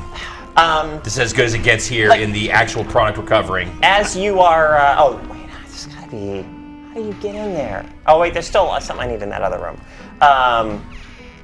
So as you're vacuuming up ghosts, the poltergust has these kind of incremental power levels, and it just basically lets you kill ghosts faster. Yeah, and do more damage to them. Like you basically like when you surprise a ghost, as I'll try to do here, you see that they have like kind of hit points or whatever. Two ghosts. Two ghosts. Later on, the ghosts you encounter later have way more and you have to suck on them like this for a lot longer. But the more powerful poltergust can drain their power a lot more effectively. Oh yeah. Oh yeah. What else does Luigi got going on? Why is it the year of Luigi? Like, this is because Nintendo marketing. Yeah, but didn't have anything better to do. It's the year. It's the year of Luigi. If you're going to proclaim that, like, try to back it up a little bit. The Mario and Luigi game they announced. Oh right. Out. Yeah.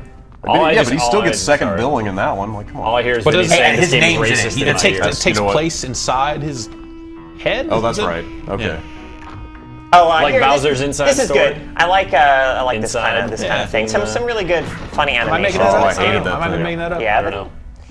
And then, so this is like an example of, like, for the longest time I couldn't figure out how to get into that area, but you have to pull this thing down and then pull down the Murphy bed. I mean, this is basically an adventure game, you know? Like, combat is not very combat-y. No, right. It's very much about exploring the environment. Figuring out how to get from one room to the next. Yeah.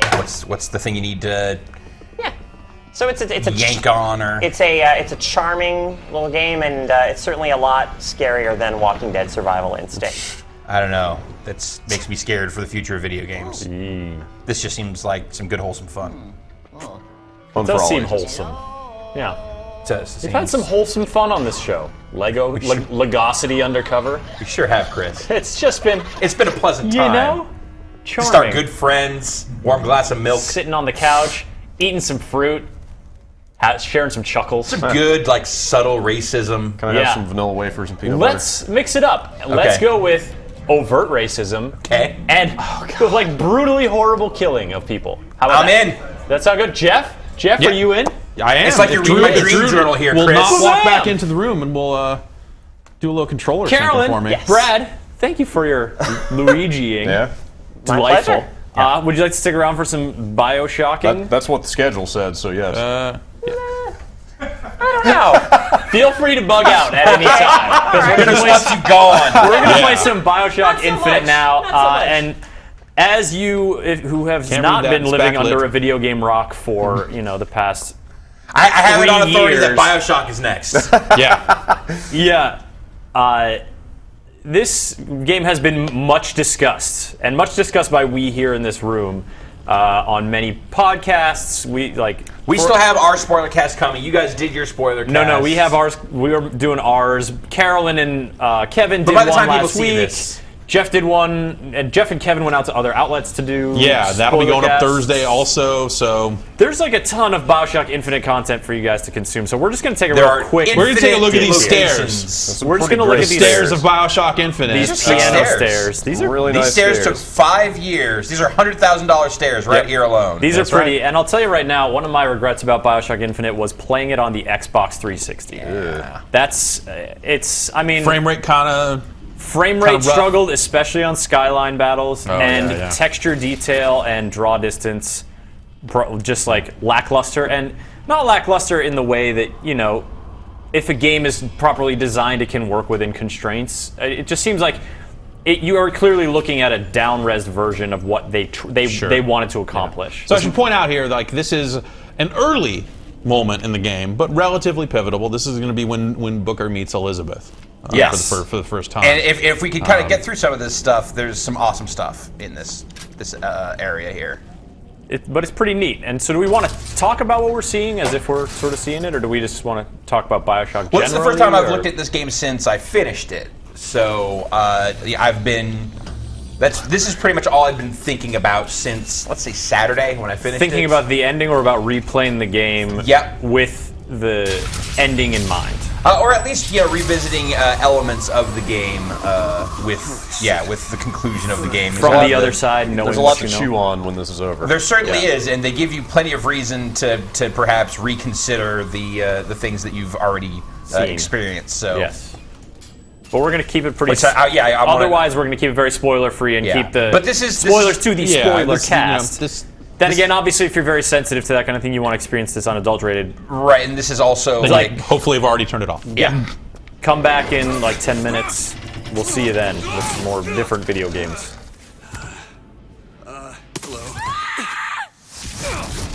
There she is. But a fair amount of this stuff here specifically is in some of the trailers and stuff that they had. So. Will you stop it? I'm not here to hurt you. Who are you? My name is DeWitt. I'm a friend. I come to get you out of here. Get away. Oh man. It is really affecting to hear, to sort of have gone through this journey with her and to hear her voice again and see this point of their relationship again. It's very interesting. He gets here. Just a minute, I'm getting dressed. Get you out of here. I have to say that I'm pretty excited about Naughty Dog's The Last of Us. Yeah. Another game featuring prominently the voice of Troy Baker, who does the voice of Booker. He is really becoming the new everyman. What else has he done recently? As far as I confess to not really knowing the name. Persona 4. Tommy. Yeah, he does Persona 4. I feel like he had another lead role recently, didn't he?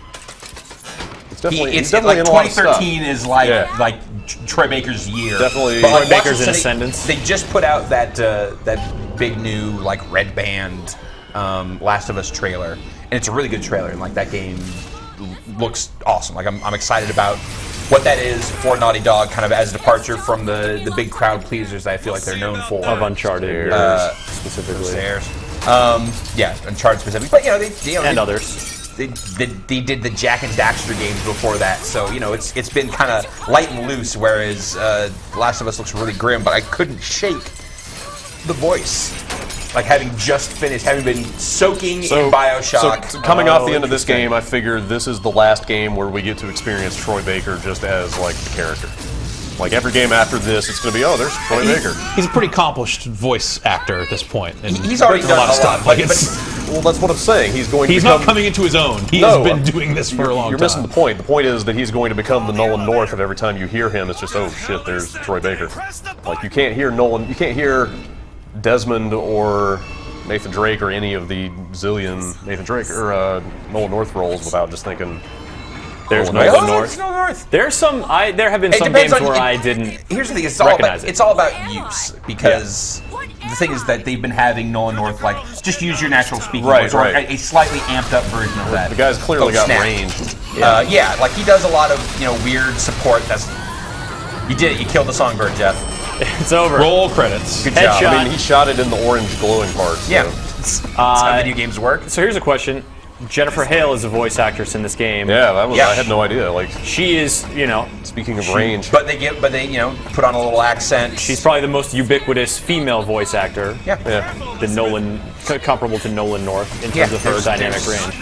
So it's a matter of how they're used. The thing is that the two Troy Baker examples that are fresh in my mind, they're both basically having him use what sounds like his speech. I mean, that's kind of what when the voice actor is in the protagonist role, you tend to get a lot more of that as a way of just kind of relating to the person playing the game. It's easier to insert yourself. Look at how great this looks. There's the shadow of the songbird.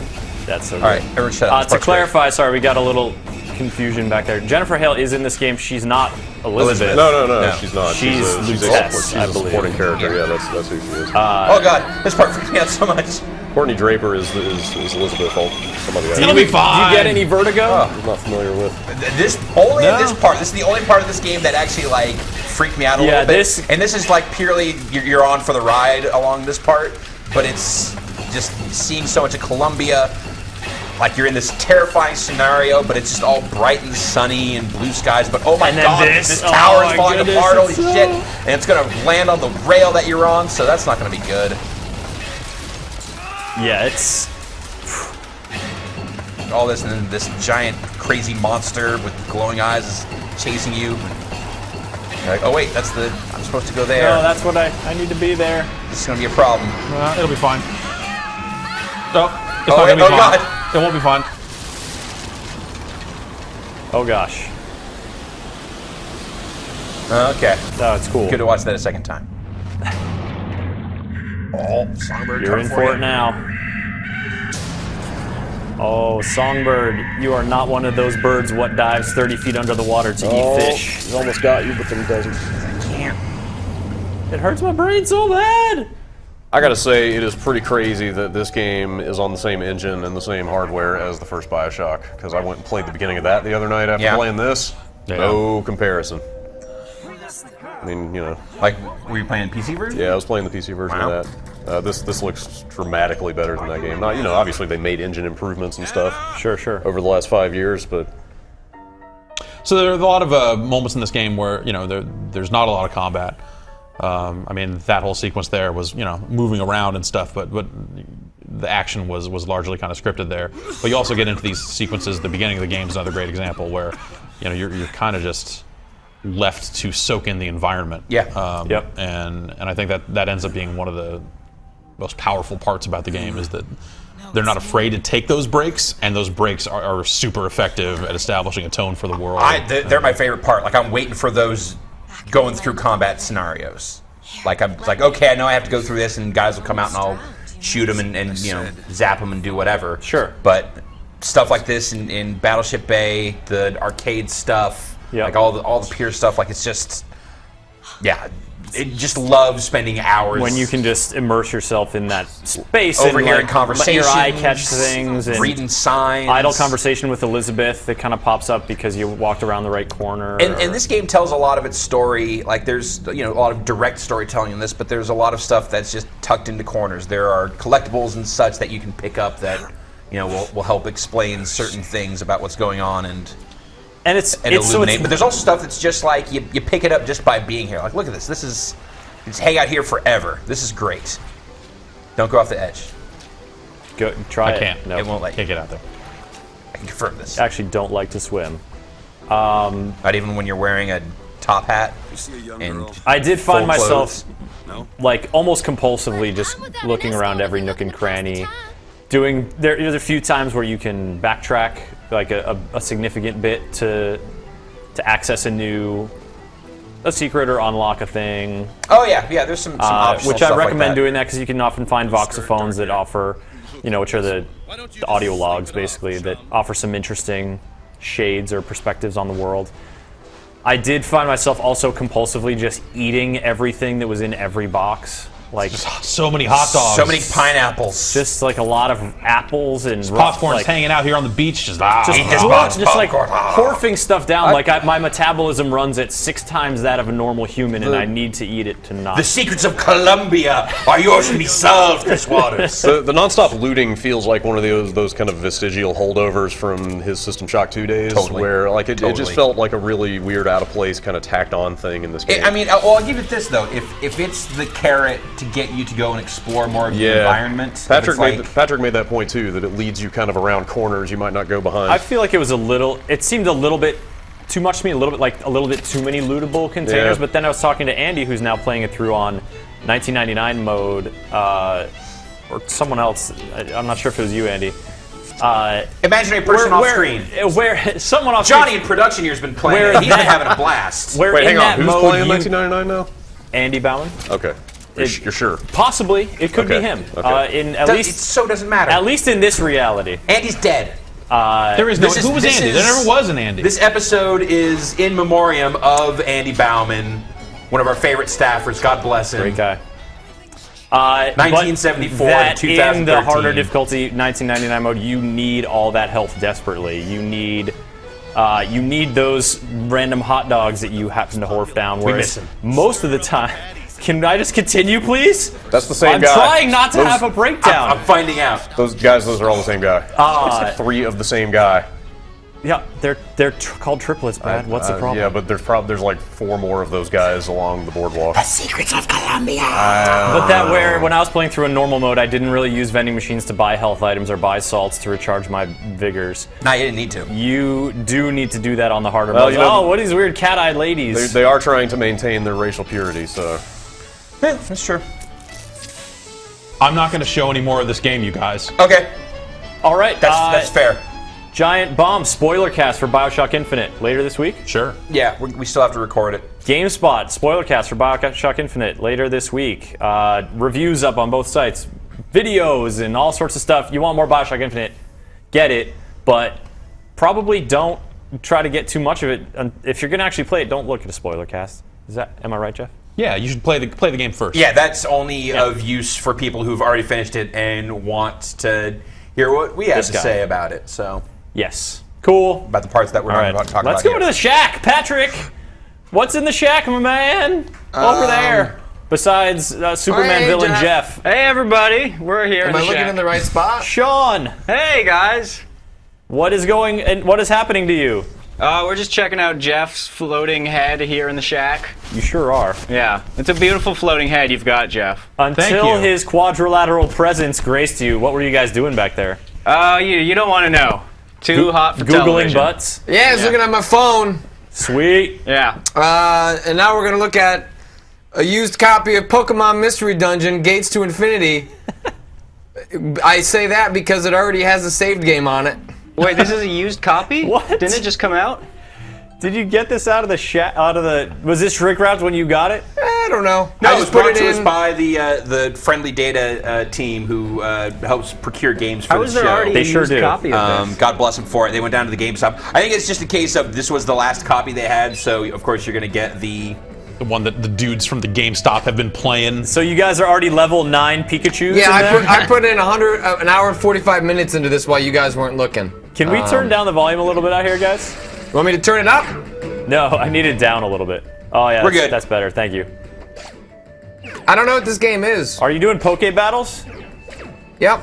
It's a mystery. It's a dungeon. It's a mystery dungeon. Gates to Infinity. Sean, what? The Mysteries of Columbia. Given your understandably limited knowledge of this game, what would you say is the real test here? What would I say is the real test? Why is there a foot? What is your real test here? Why was there a foot above Pikachu's head a second ago? That's what I want. Now it's back. The foot's back. Yeah, because it's your turn to do stuff. Maybe. I have literally no idea what's going on. I don't know if this is a regular dungeon or a sex dungeon or what. It could It's a be mystery both. dungeon. It's mystery sex. Make up for your ignorance by singing us the Pokemon theme song, please. What? No, not gonna happen. Damn it. Do it. Come on, do it. Sean, it'll be fun. Do Sean, I'll it. start Do off. it. Sean, do it. I wanna be I the want to very be best. the very best. Something. Like no one ever Well, was. the very best there ever was. There Come ever on. Everyone knows the fucking lyrics. Yeah. I don't. That's what I'm trying to get at, I don't you guys, either. but I I'm don't not know. getting anything. And catch them Ryan is and my I real sat down and test? watched the first 7 DVDs that they released, like in kind of Like in a marathon, row, yeah. like marathon, like 20 plus episodes I saw of a Pokemon And movie that's in the the beginning and theaters. the end of the Pokemon cartoon, as far as I'm concerned. Yep. Wait, hold on. We saw the first movie also. We did go see the first movie. I went midnight. to see that movie, and I don't know if it was because the movie was bizarre or because I had just eaten at a Burger King that the next day was boarded up for health violations. But it was like a fever dream in there for the first half hour. It was weird. Well, there's that weird short at the front of it. That's what it is. That was Like freaking they're me at out. the Pikachu beach blanket Babylon. It's the only Yeah. appearance of They're all coughing, wearing so giant ornate hats. So it's the only part that I'm interested in.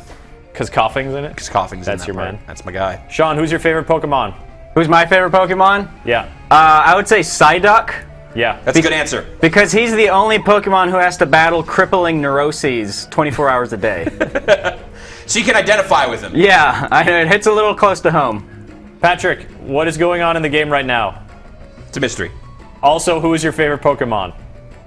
The ones that turns this game off. Like, which one has that power? That's not a who, that's a what. I think that's Geodude when he Are you punches talking the about 3DS Sean to McGinnis? pieces. He is not a Pokemon. Like, Really? He strikes a Geodude-esque figure. At the though. very least, he can say more things than just the syllables of his name.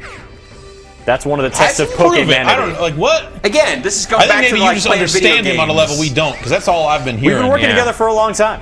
Just pops and whistles over here, Yeah. Chris. Really? Yeah.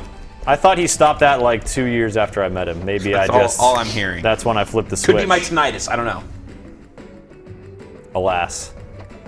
There's a ton of these mystery dungeon games. Yes. So there are people out there that love these mystery dungeon games or tolerate these mystery dungeon games because it's a way to interact with Pokemon while you're waiting for the next Pokemon game to come out. And there's some of the stuff that is not even like licensed Pokemon, that is like just this game without these licenses and that sort of stuff. That, you know, like this is a form of game that people have loved. Like Mystery Dungeon.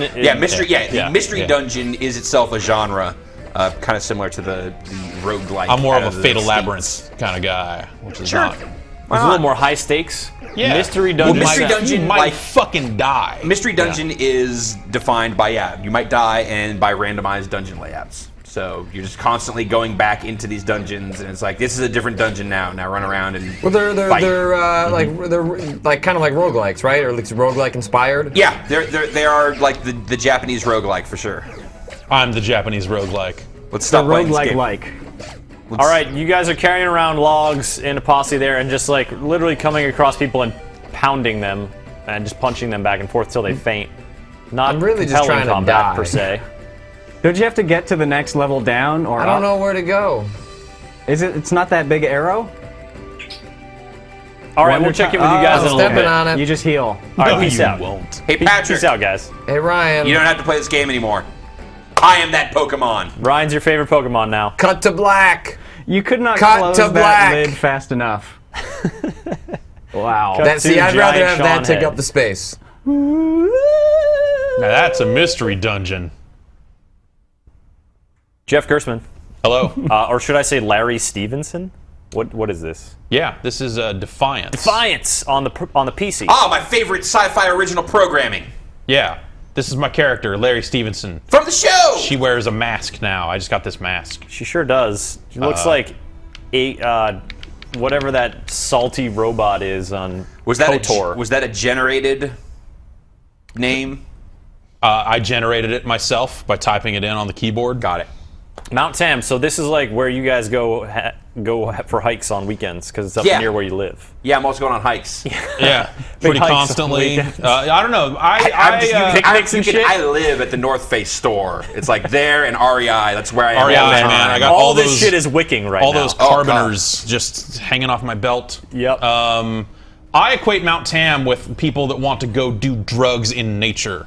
Because that's every time I hear people like, yeah, we went up Mount Tam, it's always like, to take a bunch of shrooms. And it's like, I don't want to go with you to Mount Tam. Local thanks. perspective. But that's where we are right now. And all the filthy And lo and behold, there are dopers have been giant replaced shrooms. with this kind of MMO-esque third-person shooter.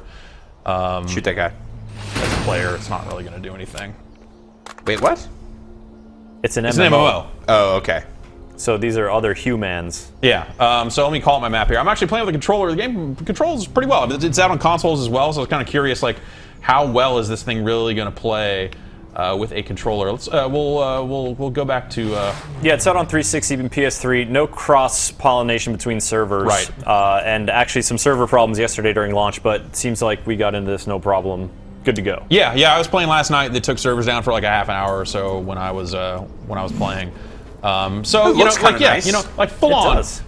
You know, I got all this inventory. I got different shields I can equip. Like some people have been kind of equating it to Borderlands, and I sort of see where they're coming from with that. The weapons don't necessarily seem crazy in a Borderlands sort of way, but you know, haven't necessarily. You got a ton of stuff deeply. here, Jeff. Yeah, I got a lot of stuff.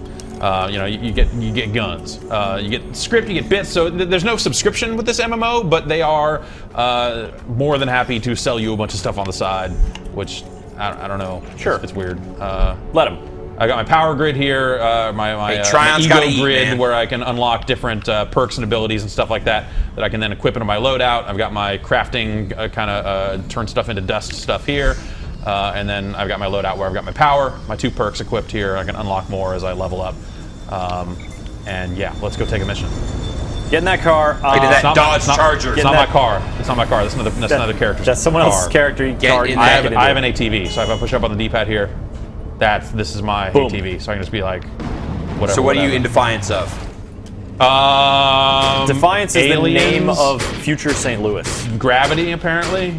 I don't know. All right. I'm sorry, it's a Dodge Challenger. So this game was developed in tandem with a sci-fi original series. The events of this game take place before the events of the series? No idea. I'm telling you. Okay, this. all right. This is not a Well, question. you I don't know that I believe you. I'm giving you the spiel. Said it ended kind of the series. Yes, I'm sorry if I. So here's a story mission. So look, don't get mad, but I told Grant. Lady has no eyebrows. Yeah, this is an alien. Okay. She is one of the aliens that have come to the planet. Is she full alien? Sure. Yes. If you can do that, it will allow us to get a trace on the missing. Giving the double thumbs. They have fake sci-fi swear words in this game. Ooh. A la frack. Like stocko or like the shit equivalent. Yep. Not your sissy shrill meat stuff. But only this dumb-looking alien lady says them so far. She's one race of aliens. There's a couple more that came. They all came on these arcs to planet Earth because their solar system got effed, and they were like, "All right, let's all get in boats, even though we don't all get along, and let's go to Earth." And then Earth got terraformed. That's why there's giant shrooms outside. Terraforming. Yeah. And then you are. So you're saying that I shouldn't play this game if I'm interested in seeing like local landmarks. There'll probably be local landmarks. I mean, in the loading screen, you saw Golden Gate Bridge. Yeah, it's all busted up. Like in the show, the busted up St. Louis Arch is one of the main environmental elements. Wait, so the show takes place in St. Louis? Yes. During the events of this game, which takes place in the Bay Area, you come to meet the two characters who are the protagonists of the show.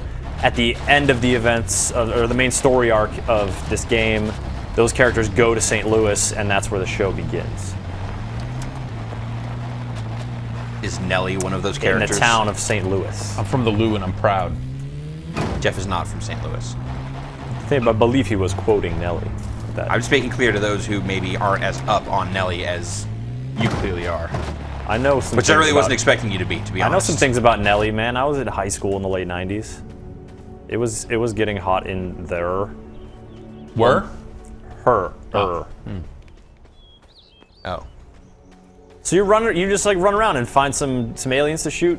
I'm you on got a a quest, mission. so You are I'm to go running to the this radio station. I should probably just be down on the roads and I could be driving, but I just kind of decided to go in a straight line, and now we're on this mountain. And it's that always works well in an MMO. Yep. Totally. Sweet ski moves. Forget the pathing. And now you're like, how many? Here's a bad guy. Let's go fight. Yeah. Mutant rifleman. You're gonna get it. What's your? I'm gonna throw a grenade at him. He's that dead. did it. Grenades recharge every 30 seconds. It's not like I need to have saved. a certain number of grenades, but ammo is something that you have to worry about. I've got a shield that recharges. You got incendiary bullets? You got numbers. I do have a fire gun. Nice. And yeah, if you crit, basically it's you get a headshot and that counts as a crit. It's less about dice rolls and more about skill, which ends up feeling pretty nice, I think. Yeah. I haven't played a ton of it, but I gotta say I went in pretty skeptical and kind of digging it so far. That's cool. I'm glad to hear that. The AI is not awesome, dude. I just walk into like a bad area. All right, I'm gonna cloak here. That's my active ability. I can still see you. And Larry Stevenson is gonna get out Ghosted. of here. And you can summon that ATV at any time. Yep, like this.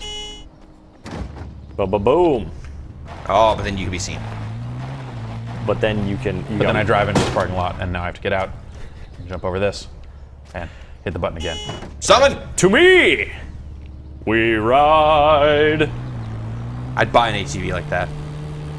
That you could just summon. But just be like, here.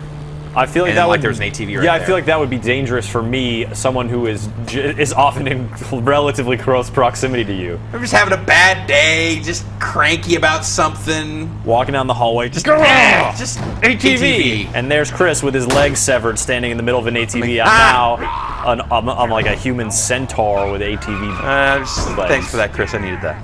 Yeah. Glad I could help, Ryan. Now, please don't ever summon this ATV elsewhere, lest I jettison all my innards. This fiction of you owning the ATV is going a little too far for me. You're the one kind of running with it also. Yeah, I am. I didn't say I wasn't doing it to myself. I'm so stoked about finding this mission checkpoint. It's still 325 meters away. Oh. This was a far one. This is, it's a story mission, man. All right. He's giving you a chance to figure out what to encounter things in the world as well. Have you teamed up with other players at all? Nope. Are you a met Jeff Gerstmann Are before? you Why would I do that? team up with other players Hell no. in an MMO Why would kind of I guy? do I don't know, because you can get better loot, maybe? Jeff plays MMOs as long as he can play them solo, and once that stops being feasible, he's Other people are the weak link in everything. Self-reliance. Let's get the station running. Oh, look, your lady went there. Yeah. She beat me there. Why didn't she just take you here? Come on. You know? You're just going to undo all game design with that sort of attitude, and I'm not going to stand for it. Kinda. Seriously. Oh, all right. That's a robot that wants to shoot you. Well, was bad at it. Yep. Should try harder. Did you punch that robot? I think I Didn't just... have to. Yeah. Oh, you did. Check out its power source. Take that, robot. Yep. How smart are you now? Oh, shot. It'll be okay. I think there's another dude in that room. Yeah, Jeff doesn't care. Yeah, but I gotta get the gun down here first. That's... Ryan, I want to get a little bit philosophical with you here. Oh, I can't wait. How do you feel about the idea? So we've had terrible. We've had games made based on movies. We've had. I think the whole venture just reeks of bad business deals. Really? Yeah. This is. Although I have to say that this, as a game, like Jeff said earlier, this looks way better than I anticipated. Than you could have possibly imagined, given that it's a game spawned with. No, because I have at least a semi-functional imagination. You do. I can imagine. You could imagine, I can awesome imagine a game. competent video game. That's true. I'm sorry. I have that's that a good capacity. point. Thank you. You do. You do, and I have I my apologize. I did not mean to impugn your clearly active imagination. But yeah, whenever I like even the Red Faction stuff, which Sci-Fi tried to get. First off, maybe it's just Sci-Fi. Maybe it's just the fact of someone hitching their wagon up to the Sci-Fi channel and being like Sci-Fi original content and trying to say that shit with a straight face, and then as though it's like that's not the most embarrassing thing on. Hey man, cable Battlestar TV Galactica every was single friggin' week. awesome. I don't think that counts. It does count. That was Sci-Fi original. Well, that's clearly what they are writing on here, not Yes. the Corin Nemec masterpiece Mansquito. That is true. So another Sci-Fi original movie. I would play a Mansquito game. That is true. Would you Only play if it was called Mr. Mansquito. Would you play a Mansquito MMO? Where everyone is the Mansquito? I feel like that would be more of like an endless It runner. cheapens the Mansquito is what that does. Yeah. It's not Mensquito. It's true. It's not Adam and Mansquito. Isn't it? Should be. But do you think that the idea of being able to play a game and enjoy a show and have those two somehow be complementary to each other, like that's a potentially is, cool is that idea, something that's but- cool to you, or is that something that you're just like, nah, I'm fine with my That keeping sounds my like a media business separated. plan that leads to a really great 3DO game. Yeah, I guess the problem is like, yeah, the idea like, hey, I like this thing and I like this thing, transmedia connection. Yeah, I'm enjoying the same universe across Enter the all these Matrix different was hella sweet. all these different types of media, but it just we've been around too long. We've seen too much. True. We know it doesn't work. So every time someone says, it hasn't we're gonna worked do transmedia, it's like yet. just tune out. It's like, nope. It hasn't worked, and so that's why transmedia is like, oh yeah, the Red Faction thing, like that was Red Faction Guerrilla, and then they were making Red Faction Armageddon, and they're like, let's make a sci-fi original movie to bridge the gap. Did that ever happen? It did happen, and it was, I think, not well received by critics. I did not view it. You mean the certain critics who are watching lots of sci-fi original program? Sure, or watching it with an eye towards, hey, I enjoyed just whacking the crap out of stuff in Red Faction. Sure, but that's a license that doesn't, See, the problem with the transmedia concept, and really you just need to stop saying transmedia. No, say it a few more times. It makes you feel Come bad to my when you say it, webinar. doesn't it? You having a webinar? I'm having a webinar. Is that like what you get, or like what you come for, what you're showing up for in the game or the movie or miniseries or whatever the non-interactive thing is? I feel like it's different, attractors, different appeal. So to try and be like, you can have all of it in this one property, just all over the place, like I don't think it works, because I think the draw can be so different. Okay. And like with TV shows, they have the advantage of they shoot their pilot and they come out. I died. You Well, got X to self-revive. incapacitated. Well, why wouldn't I do that? Boom. That's the first time I've died. That seems like a really meaningless death penalty. I think that you're like. Maybe you only I get think to do if you that die once. again, you can't do it again. Like it needs to Okay. cool down for a significant amount of time. I believe that is true, but I'm not positive. I get what you're saying. When you want to play, when you want to interact and play a game, you're looking for different things than you are when you want to watch a story or drama Right, unfold but so in like TV. with a TV show, it's like they'll often like the focus or the intent will change radically over the course of a season or multiple seasons as they kind of figure out like, oh, this is the thing the audience is really responding to. This character, people like, let's put more of that in there. Yep. But I feel like when you start locking yourself into this, like, no, there needs to be parity between this interactive thing that we had to lock all these characters and stuff into a year ago because it's a video game, it takes a long time to develop, and the TV show where it's like, well, we set up the characters and we set up the universe, but then from there we can kind of play around with it some more. I feel like those are kind of antithetical development processes between the two types of media. So I just, knowing all that stuff, and I see the appeal to the publishers and to the Sci-Fi Channel specifically, but no, don't do that. Don't make me have to say transmedia. That's not a What great. about it's not a pan great word. media? Pan media, I'm okay with. What do you think about something that, so also spokes things? You're talking about that All right. episodic nature of TV and the fact that they can be a little more nimble than They can evolve over the course of like the lifetime of that So what thing. about an episodic game? I mean, you talk about something like I don't know why my whole HUD went away, but something I'm gonna like run away. Spartan Ops for Halo 4. That was, they developed. Cops coming. They developed a season of 10 episodes, and the first 5 aired, and then going into the back 5, they could, the major plot beats were sort of set, but they also were able to do that kind of evolution in terms of, getting better at tying gameplay to narrative, getting better at creating, gameplay situations. Exhibiting that same kind of, or an analog of that kind of nimble development. That always just struck me as like at some point they were like, oh, people don't really like these because they're not very good. We should probably make the second half of them better because we still can. Okay. Right? I mean, that's how that sort of so struck they me. did, but then they did, and so that is still them changing what their product is to sort of, not changing the product, but tweaking it so that it's more palatable to the audience. So if that's what a TV show can do over the course of a season, and if you develop like a game like Defiance, this is an MMO. Of course, you can develop new plot lines and instances, bring that stuff in, but this is pretty much set as a straight up campaign But from doesn't the it get also go. strike you super But if it was crazy? more episodic, then they could maybe parallel each other more in development and thus be a little bit more complementary. Like, let's consider in the United States, at least, can't speak to other places. Okay. Let's consider how many you're big right. I'm down. budget network. This mission was more difficult than anything I've faced so far. Science fiction shows that have launched I get and this then loot? failed miserably immediately.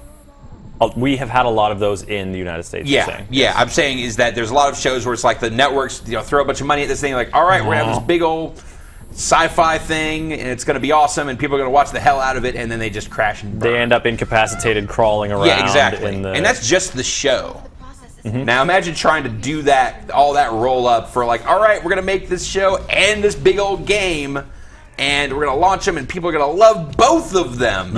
Enough to keep them kind of bouncing off of each other. I think what the thing that needs to happen is the tools used to develop games and generate that content need to become easier.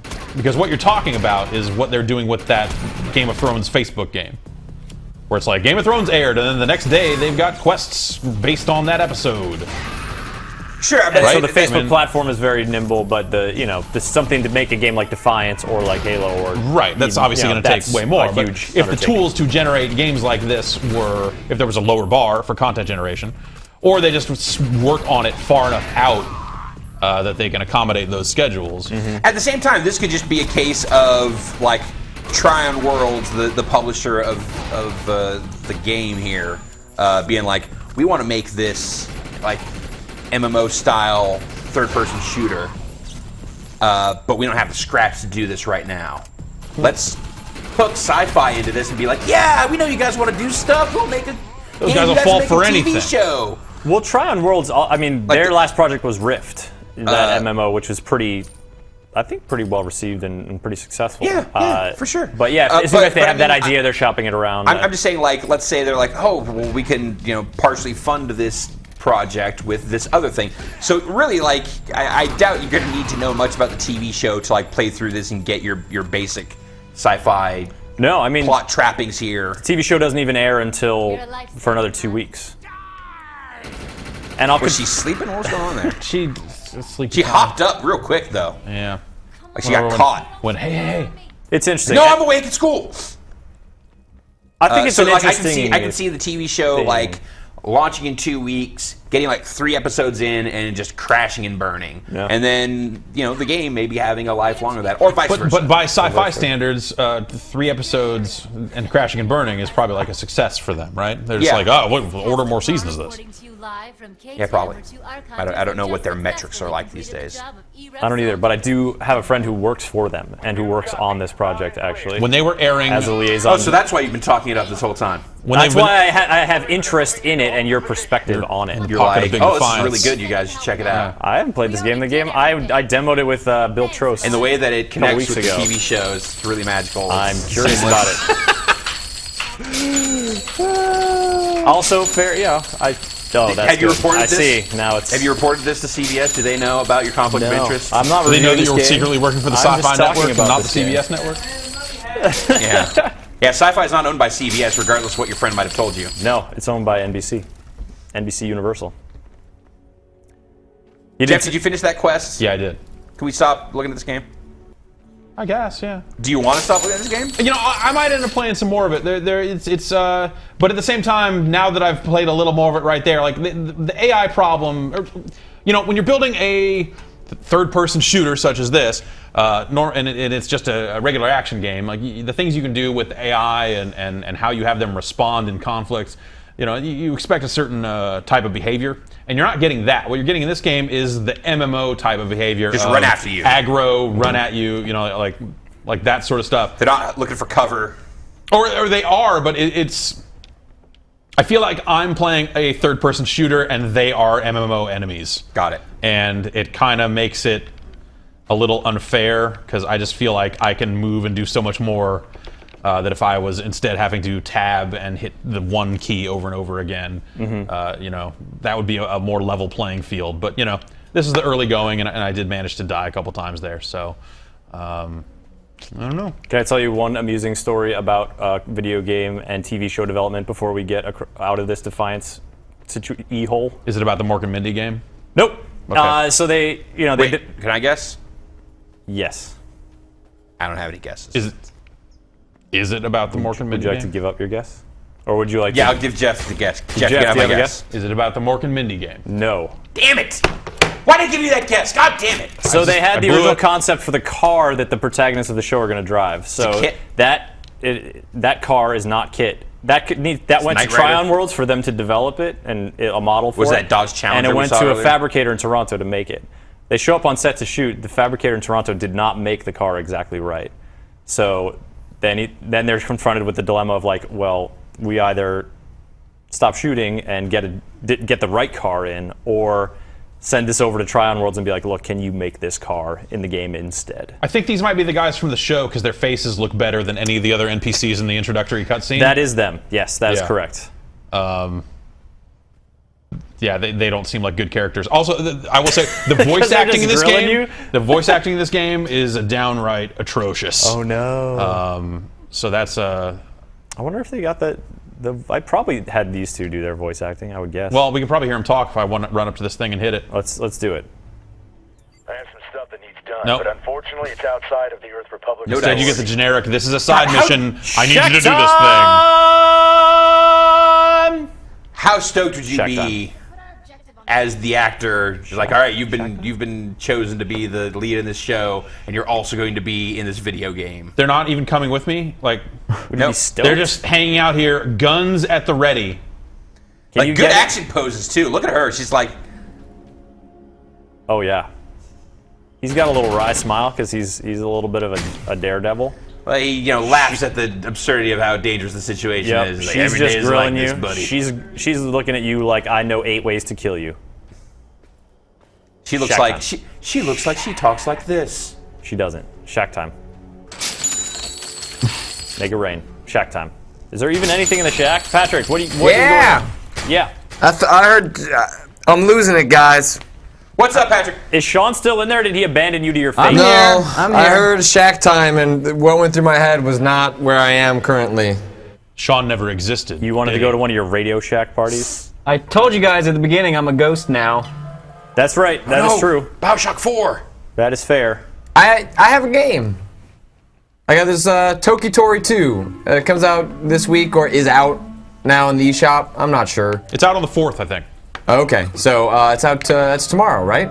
Sure. Yeah. Mr. Calendar. It is. So this is a sequel. I never played the first one, but I always like excuses to go into the Miiverse, so I wanted to at least check this out. And once I got to the second world, which is where we start to play with light and dark, it actually got pretty neat. So I'm gonna send this little dude over there. There you go, little buddy. Sean, what is this bird's name? I have literally no idea what this bird's name is. Make something up. I assume its name is Gary. Okay. What brings Gary to this cave? What brings Gary to the cave? Yeah. He's kind of like the bird equivalent of Batman, so he kind of hangs out in caves a lot. His parents died. It's a long story. I have a question. Yes. When do we get to see the Toki and or the Tori? I don't know what either of those things mean. I feel like this guy's name is Gary I think we all know Toki. what the Toki means, if you catch my drift. You know, I like to climb up Mount Tam, little Toki Tori. You guys want to go to Mount Tam? No. Oh, there we go. Doper. Come on, Jeff. I've got this fat sack of Toki. Ugh. You want to go get Tori'd up on Mount Tam? All right, now I'm in. No, your bird died. Bring Tori. All right, I think I got it this time. So your bird can sing. It's also a song. So if you do this, that kind of wakes that guy up. Then do a little butt stomp, bring him down, wake him up again. Get out of the way. Go, Gary, go. Nice work, Gary. And you actually have the singing not only alerts the attention of enemies or activates things in the environment, but it also you have different spells. So if I do that, it tells me where little objects are scattered throughout the environment. If I do that, it starts me at the last checkpoint. So you can put yourself in situations where you can't solve the puzzle that you are currently on, or you've screwed it up. So that's where that. And then you have to commit Toki Tori and go back to the previous checkpoint. Well, I'm just gonna butt stomp and see what happens. That was a pretty money pun. Thanks, Vinny. I'll presume that's what that meant.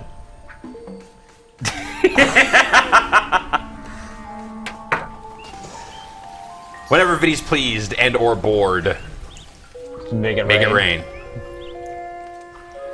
Well, how can you tell? Kind of how. Oh, you God. can't. You can't tell the difference. You just got to go with it. That just makes you work harder either way. I You don't just know. start sweating it more. You're like, man. Usually you know. Usually you know. Usually you can tell. If he's bringing up the on-screen graphics, it means you got to step up your goddamn game. Oh.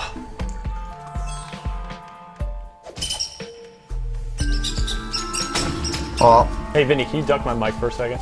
I need to like unleash a string of vitriol. Are things about to get racist out there? That's what I call it. Oh, fuck.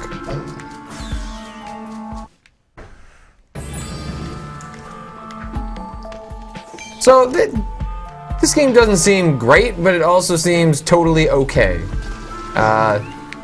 It's pretty, it's got some fun puzzles. There's not a whole lot to play on your Wii U, so you got that going for you. Let's see. That lights these buys back up again. Da da da. And they hit the water, then they become dark. gonna try and drag that guy over.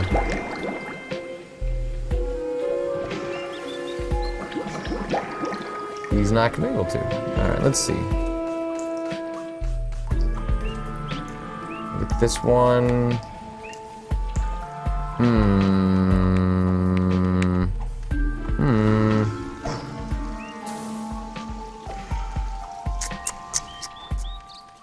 Bring them back here, then they'll get lit up.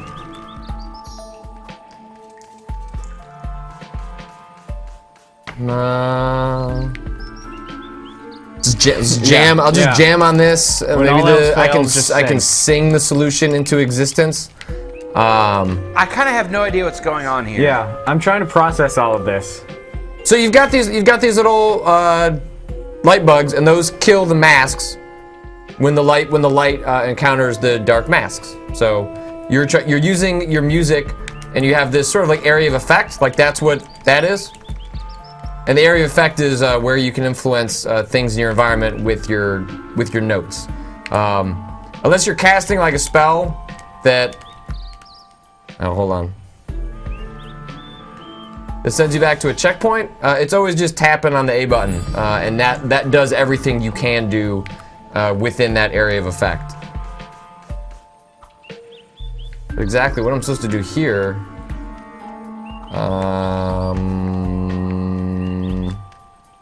Let's see. Add all these guys, drag them over. If I go here. Oh, I get it. Okay. Nope. I thought I had it. Hey, Patrick? Yeah? I think we're going to stop watching you not understand this game. Because I also am not understanding this game either. I'm playing a puzzle. That's what you do in video games sometimes. The part of the problem is that you can't easily go back to previous areas. Once you've passed an area, the game claims to be some sort of Metroidvania in a sense, but I have not gotten far enough for that part to unlock. So, yeah, unfortunately, I had to just keep progressing to the next area. But it does seem pretty neat. I don't know the price offhand. It's also coming to Steam. What video game system are you playing this video game on? Huh? What system is this on? I'm playing on the eShop, my favorite platform. Platform for all video games. The Wii U. That is Toki Tori 2. Thanks, Patrick. And no thanks to you, Sean. You what? Scary weirdo ghost man. Sean's in there? Yes. Oh. Who's Sean? I don't. He's a friend of mine. I just invited him here for some video game talking. You got friends now? I sure do, Ryan. Is one of your friends this fake announcer voice you've just adopted? Yeah. A lot of different personas. All of them my friends. I hate this one. It's pretty terrible. We're gonna play a video game now. What's it all called? of us together? Finally got a video game. BattleBlock Theater. What? No, it's not the Brattle Theater. We've had our fill of the Brattle Theater. You did this year. Man, did you guys ever? We shan't be going back there anytime soon. They wouldn't let us. No, they shouldn't. Brad tried to touch the screen. What the fuck, Brad? Did I really?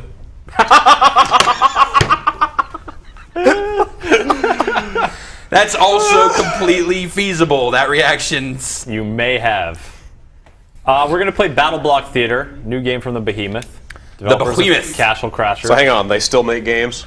They make a game. They've been making BattleBlock Theater for what seems like since the late 70s. 2 PAXs, 3 E3s, and a few Comic-Cons. Interest rates were at 18%. There was the oil embargo. Jimmy Carter was in the White House, and this game was in development. So once in a generation event is what you're saying. Yeah, it's like this and Halley's Comet. This is what happens. Big secret though, this game's been done for 3.5 years. They just figured out they don't deserve it. They're just like, people still playing Castle Crashers. They either that or they had some sort of like Castle Crashers index. It's like, okay, sales of this game has dropped below a certain number. Just crank it up. Put the other game out. All right. I like to believe that it's just the Behemoth with the BattleBlock. the crashing, the incredible success of Castle Crashers. That they just had so much money that they could take as much time as they felt they needed to make this game and go to Hawaii. What is this game? It's a couple of different things depending on how you're playing it. It's a little more of a platformer where you're playing it solo, but the real draw, at least as far as I can tell, is in the multiplayer, which is kind of 4-player competitive stuff. You can play it online. We're going to play it locally. There's also this big old level editor, which is grid-based. They've got like these 7 columns of all of these different types of blocks and items that you can place in the environment. Such as pink? Yeah, well, that pink stuff has a specific purpose to it. It's got attributes, man. Yeah. Like you'll drown in water. The ice blocks can be slippery for you to run on. There's teleport blocks. There's these little cloud blocks here. These exploding blocks. Yeah, all this stuff. Who has control? Now I'm doing it. Okay, let's go to the arena. So is the single player is the single player one of those like basically just training for multiplayer mode? Kind of. Chris, why don't you toggle around here some? It's not quite. Beat up the enemy team. So there's Steal all of enemy these souls different and run away. modes to play. The blob mode. Grab the gold because you're a whale. Soccer balls. No, the whale drops gold, and then you got to grab the gold, and then you got to go over to this flying. You put it safe. in the whale mouth. No, you put it in the safe to keep it safe from the whale. Well, to keep it safe from the other team who's trying to hit you and knock the gold out of you. What do you want to do? Punch attack? Go down to the feature. What's the feature? Oh wait, we're not online. So you must sign into Xbox Live. We'll have no features. Okay, so then we're not going to get any of that stuff. Let's go to the. Why am I doing this? You should do this. No, I'm going to make you keep doing it. Okay, cool. Let's see what's there. Soul Snatcher. Let's try a Soul Snatcher. Feel free to customize your prisoner. Performer. I'm prisoner 1. I am prisoner 2 here, or myself rather. I'm prisoner 4. So you've got these different head shapes that you can choose from, and if you have Alien Hominid and or Castle Crasher saves, then there are special Alien Brad, Hominid what and color Castle do you want to Crasher be? heads. What color do you want to be? We're on the same team. I like orange. Cool. But then you'll also unlock additional shapes and heads. So, ready up. Excuse me. Sneeze it up. Too busy sneezing. And I'm talking about my dope crown triangle head. That's pretty dope. That's a pretty good looking head. What are the buttons? I don't care. There's an A, B, X, and Y. Are the 4 buttons. I got a frisbee. No, that's mine. Oh, I'm blown up. Yep. And now you're just gonna get warped into. Yep, there we go. Made it. I do like that. I do like that they don't take away control as the curtains are closing. All right. What are we doing? So when you die, you will drop a soul. Okay. And then the other team's gonna try and grab it. And So- the longer they have that soul, the more points they get up top. Kill the So team. you got you can press the B button to throw that little mine thing. Oh, damn it! Had it, lost it. That's mine. Yeah! You'll see there are these. What? Where's your soul at? I blew you up. And he's got my soul. I've got a soul. I think I might. Oh, no! Bonk, yeah. Oh no! Brad, I'll save you. Get the. No, I got my soul back, I think. Oh, my soul fell out now. This is a weird game. Why are you purple gassy? Because I have his soul. Yeah. Oh, I thought I got it back. Well, no! Double out. No! Oh, I don't know where I am. Get off of me! This is hard. No. Everyone got blown up. Do you have multiple souls? Okay, then you're moving a lot. No, you're not moving slower necessarily. Right trigger to hit these wall ladders.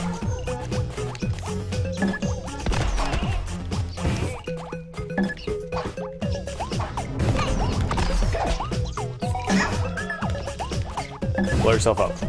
Yeah. Done. But I think someone already has my soul, so it doesn't really matter. Oh, I see. The arrow is pointing to the dude what got your soul. No, it's not. What's the arrow pointing towards? It's pointing towards the other guy. Oh, it knocked the soul out of my hands.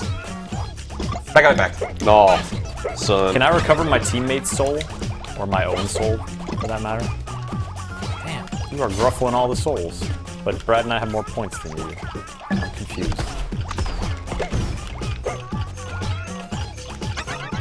Oh, even though I have both the souls, it's not gonna be enough. It's because I've been hanging out with both souls over there for half the match. Yeah. Glad I could help, Chris? Brad. Good work, team. Yeah. I think that I was not the power player in that BattleBlock theatrical production. I also had no idea what was going on. Oh wait, Jeff, you were on my team. MVP. 2 out of 3. Yeah. Well, we should. Yeah, we should. Back out of this and see a different mode. Yeah, agreed. Levels not. There are other playlists, and that's kind of to me where I've had the most fun in this game has been playlists where from one game to the next you're jumping between different You need to modes. quit all the way out. These are all levels. They're all the same level. Get me out of here. Nope, just here. There's the door. Dicks. This is a game very specifically designed for and by dicks. Color the World. This one's pretty fun. I like this mode. I'm gonna make us blue. Yeah, I thought that sounded fun. We're Crip crazy over here. I'm gonna stick with Bonghead. That's Sorry, pretty good one. Vaz head. Jeff's a pirate. I'm a king. What's up? Ooh, I'm that's angry. That's a pretty good one too. Angry blockhead. That is a really good one. I want that one. All right, fine. What are we playing now? Color the World. Color the World. We'll do. Nah. I don't like any of those. Ooh, yeah, this is fun. Oh. Sure, wherever you went. Like there's a whole lot of opportunities to deliberately grief your own teammates. And Whack them around a little. It seems like the game doesn't really care if you do or And don't. it's like, sure, because, you know, it's fun to punch each So other. everything you touch turns your team's color. Chris, touch stuff. I'm doing it, Brad! Touch all of it. I think I went too far down. I need a method here. This is not... Oh, man. Just like skid down the wall. Oh, wait, you can't touch other stuff until... Only when it's blinking. So you see, like, once shortly it's- after... Once it's established? Yeah. I see.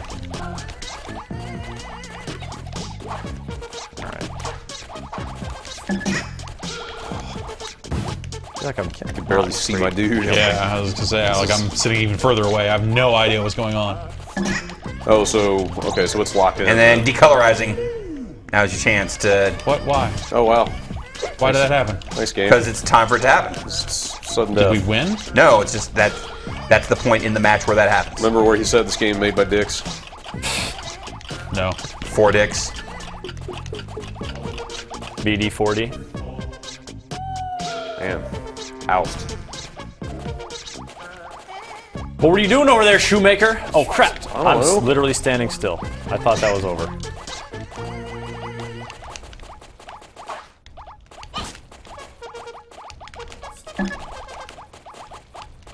How's the online in this? Does it work? Yeah, it's good.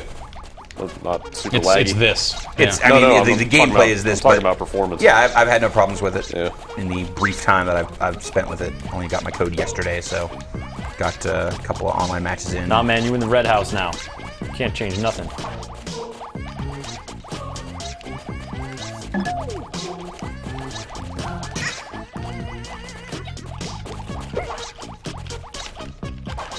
Ha! In your eye. Brad, what are you doing over there? I'm up here in no man's land. I'm not doing a good job. I Hey, you guys lost pretty hard there. That was not Changed my mind. That mode sucks. I don't think I like. I really like the look of this game, but I don't think I like this game. Have you played? Is this your first? No, I played yeah. it a couple times before. You know, we did the quick look earlier today. Then I'll run any day now. And then I had played a little. You were bit the of single player MVP of that, before. Jeff. Well, you know, that's fine. That's good. New mode. Most ballinest player. New mode. Most battle blockingest player. It's just the combat stuff, all the attacks and stuff. I just don't like the way they feel. And you know, maybe when you unlock different weapons other than this mine thing we all Just have the to disc use, mine, then maybe yeah. that's the game changer. But Let's play soccer. We'll play Grab the Gold. This will be our last little foray into BattleBlock. You are doing them all? Yeah. Okay. I'm sticking with Angry Block Guy. All right. Well, I'm mixing we it are up. now on the same team, Team victory! so don't fuck this up. Yeah, I'll try not to. No promises, though. I'm not very good at this game, apparently. So yeah, there will be this golden whale floating around, and then you're gonna want to grab the gold blocks that All fall day. out of it, and then run over towards the floating safe that's flying around, I'm bribing your head. and your gold will automatically zap out of you thusly. Not standing on your head. I choose this one. I choose darkness. Is this a voting system? No. Or everybody just has to go in that Yep, one now? I chose it. I'm the leader. Might be a voting system. Oh, you know what? It's not even a voting system. I think it's just whoever goes into a door first. You get gold. Yep, so find the whale. There's the whale. That's not a... Oh, and then you bring it to the safe? And then you gotta go walk over to the safe. I like that little guy. But as you can tell, it's your gold. Very easy for gold to be knocked out of your possession, so... Yeah. Can you kind of do a lot of... Safe! Oh! Yeah, and then you gotta hang out near Did it. I drown? Oh! Yeah, don't go in the water. Oh yeah, water or keep kills going in you. the water. Wait, how do you get the blocks in the safe? You stand the here. gold? Okay, it just goes in there. Yep. Oh, this is... Yeah, it's complete clusterfuck. This is madness. I'm It's great. standing near the safe. Oh, I think it's the best thing I've played in this game so far. Mad cat. Can you jump down through clouds? No. That's what I would call this. Blurry. Oh, my head. Yeah, but I'm gonna bust it out of your ass. Wow, why was it not going in there? Because it takes a little second there. Oh.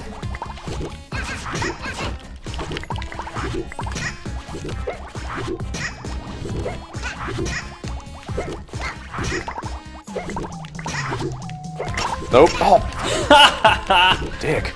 In your face. Yep. Ow. Get back here, Shoemaker, with your stupid face. I fell in the water. Yep. Whoa, that was unexpected. Come here, whale. Damn it, whale. Take it. Take the money. Thank you. Oh, it's one after the other, too. We're gonna win. No. Just saying it now.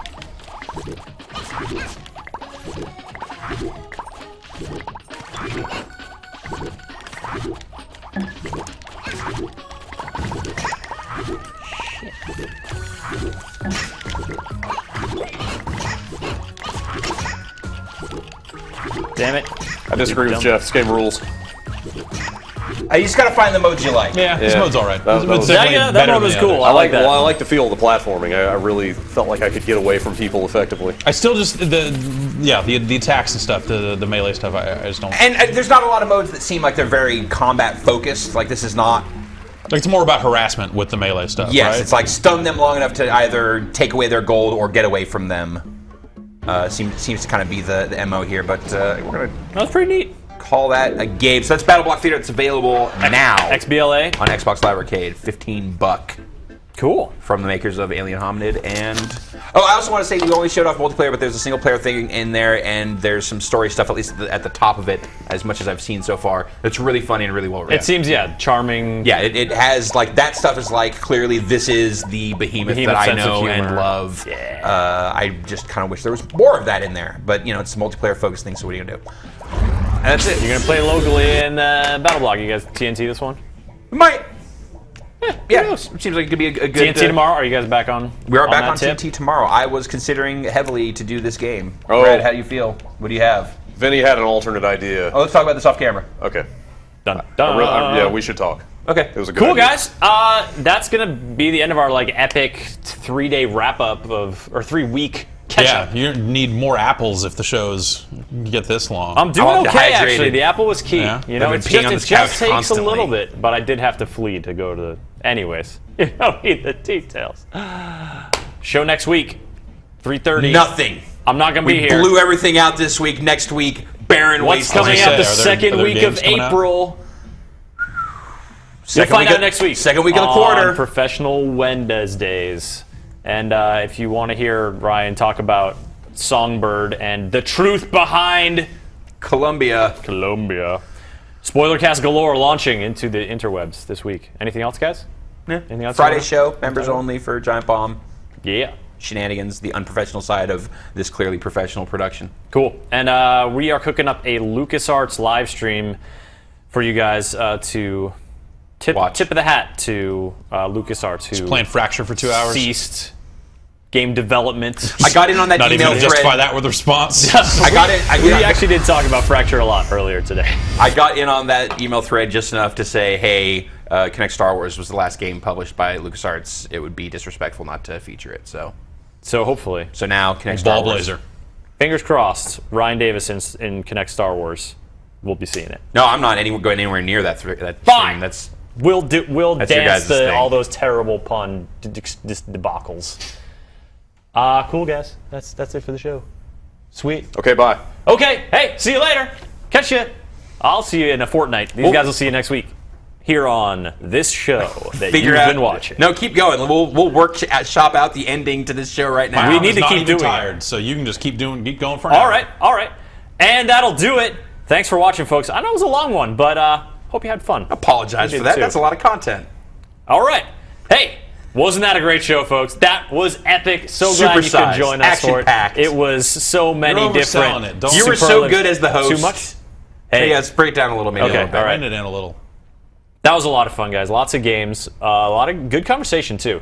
Appreciate that. Thank you for that. Don't lie to people. That's edifying to me and in my life. Straight up telling fibs now. Yeah. Damn it. Jesus. This interview is over. If you watch this show, you will get a free code to download BattleBlock Theater if you send $10 to Ryan Davis. No, it's $15 for the game. I'm not going out of loss here. He is subsidizing your purchase. This is a bad. I shouldn't have done this. This is the worst Kickstarter I've ever done. Send a self-addressed stamped envelope to free game. It's Studio City, California. Gears of War maps. Gears of War maps. They have them. Jeff, I'm a one-man HOTAS. Throttle up. Turn this stupid live stream off. I'm gonna go now. Just waiting for Chris to stick to landing air. What?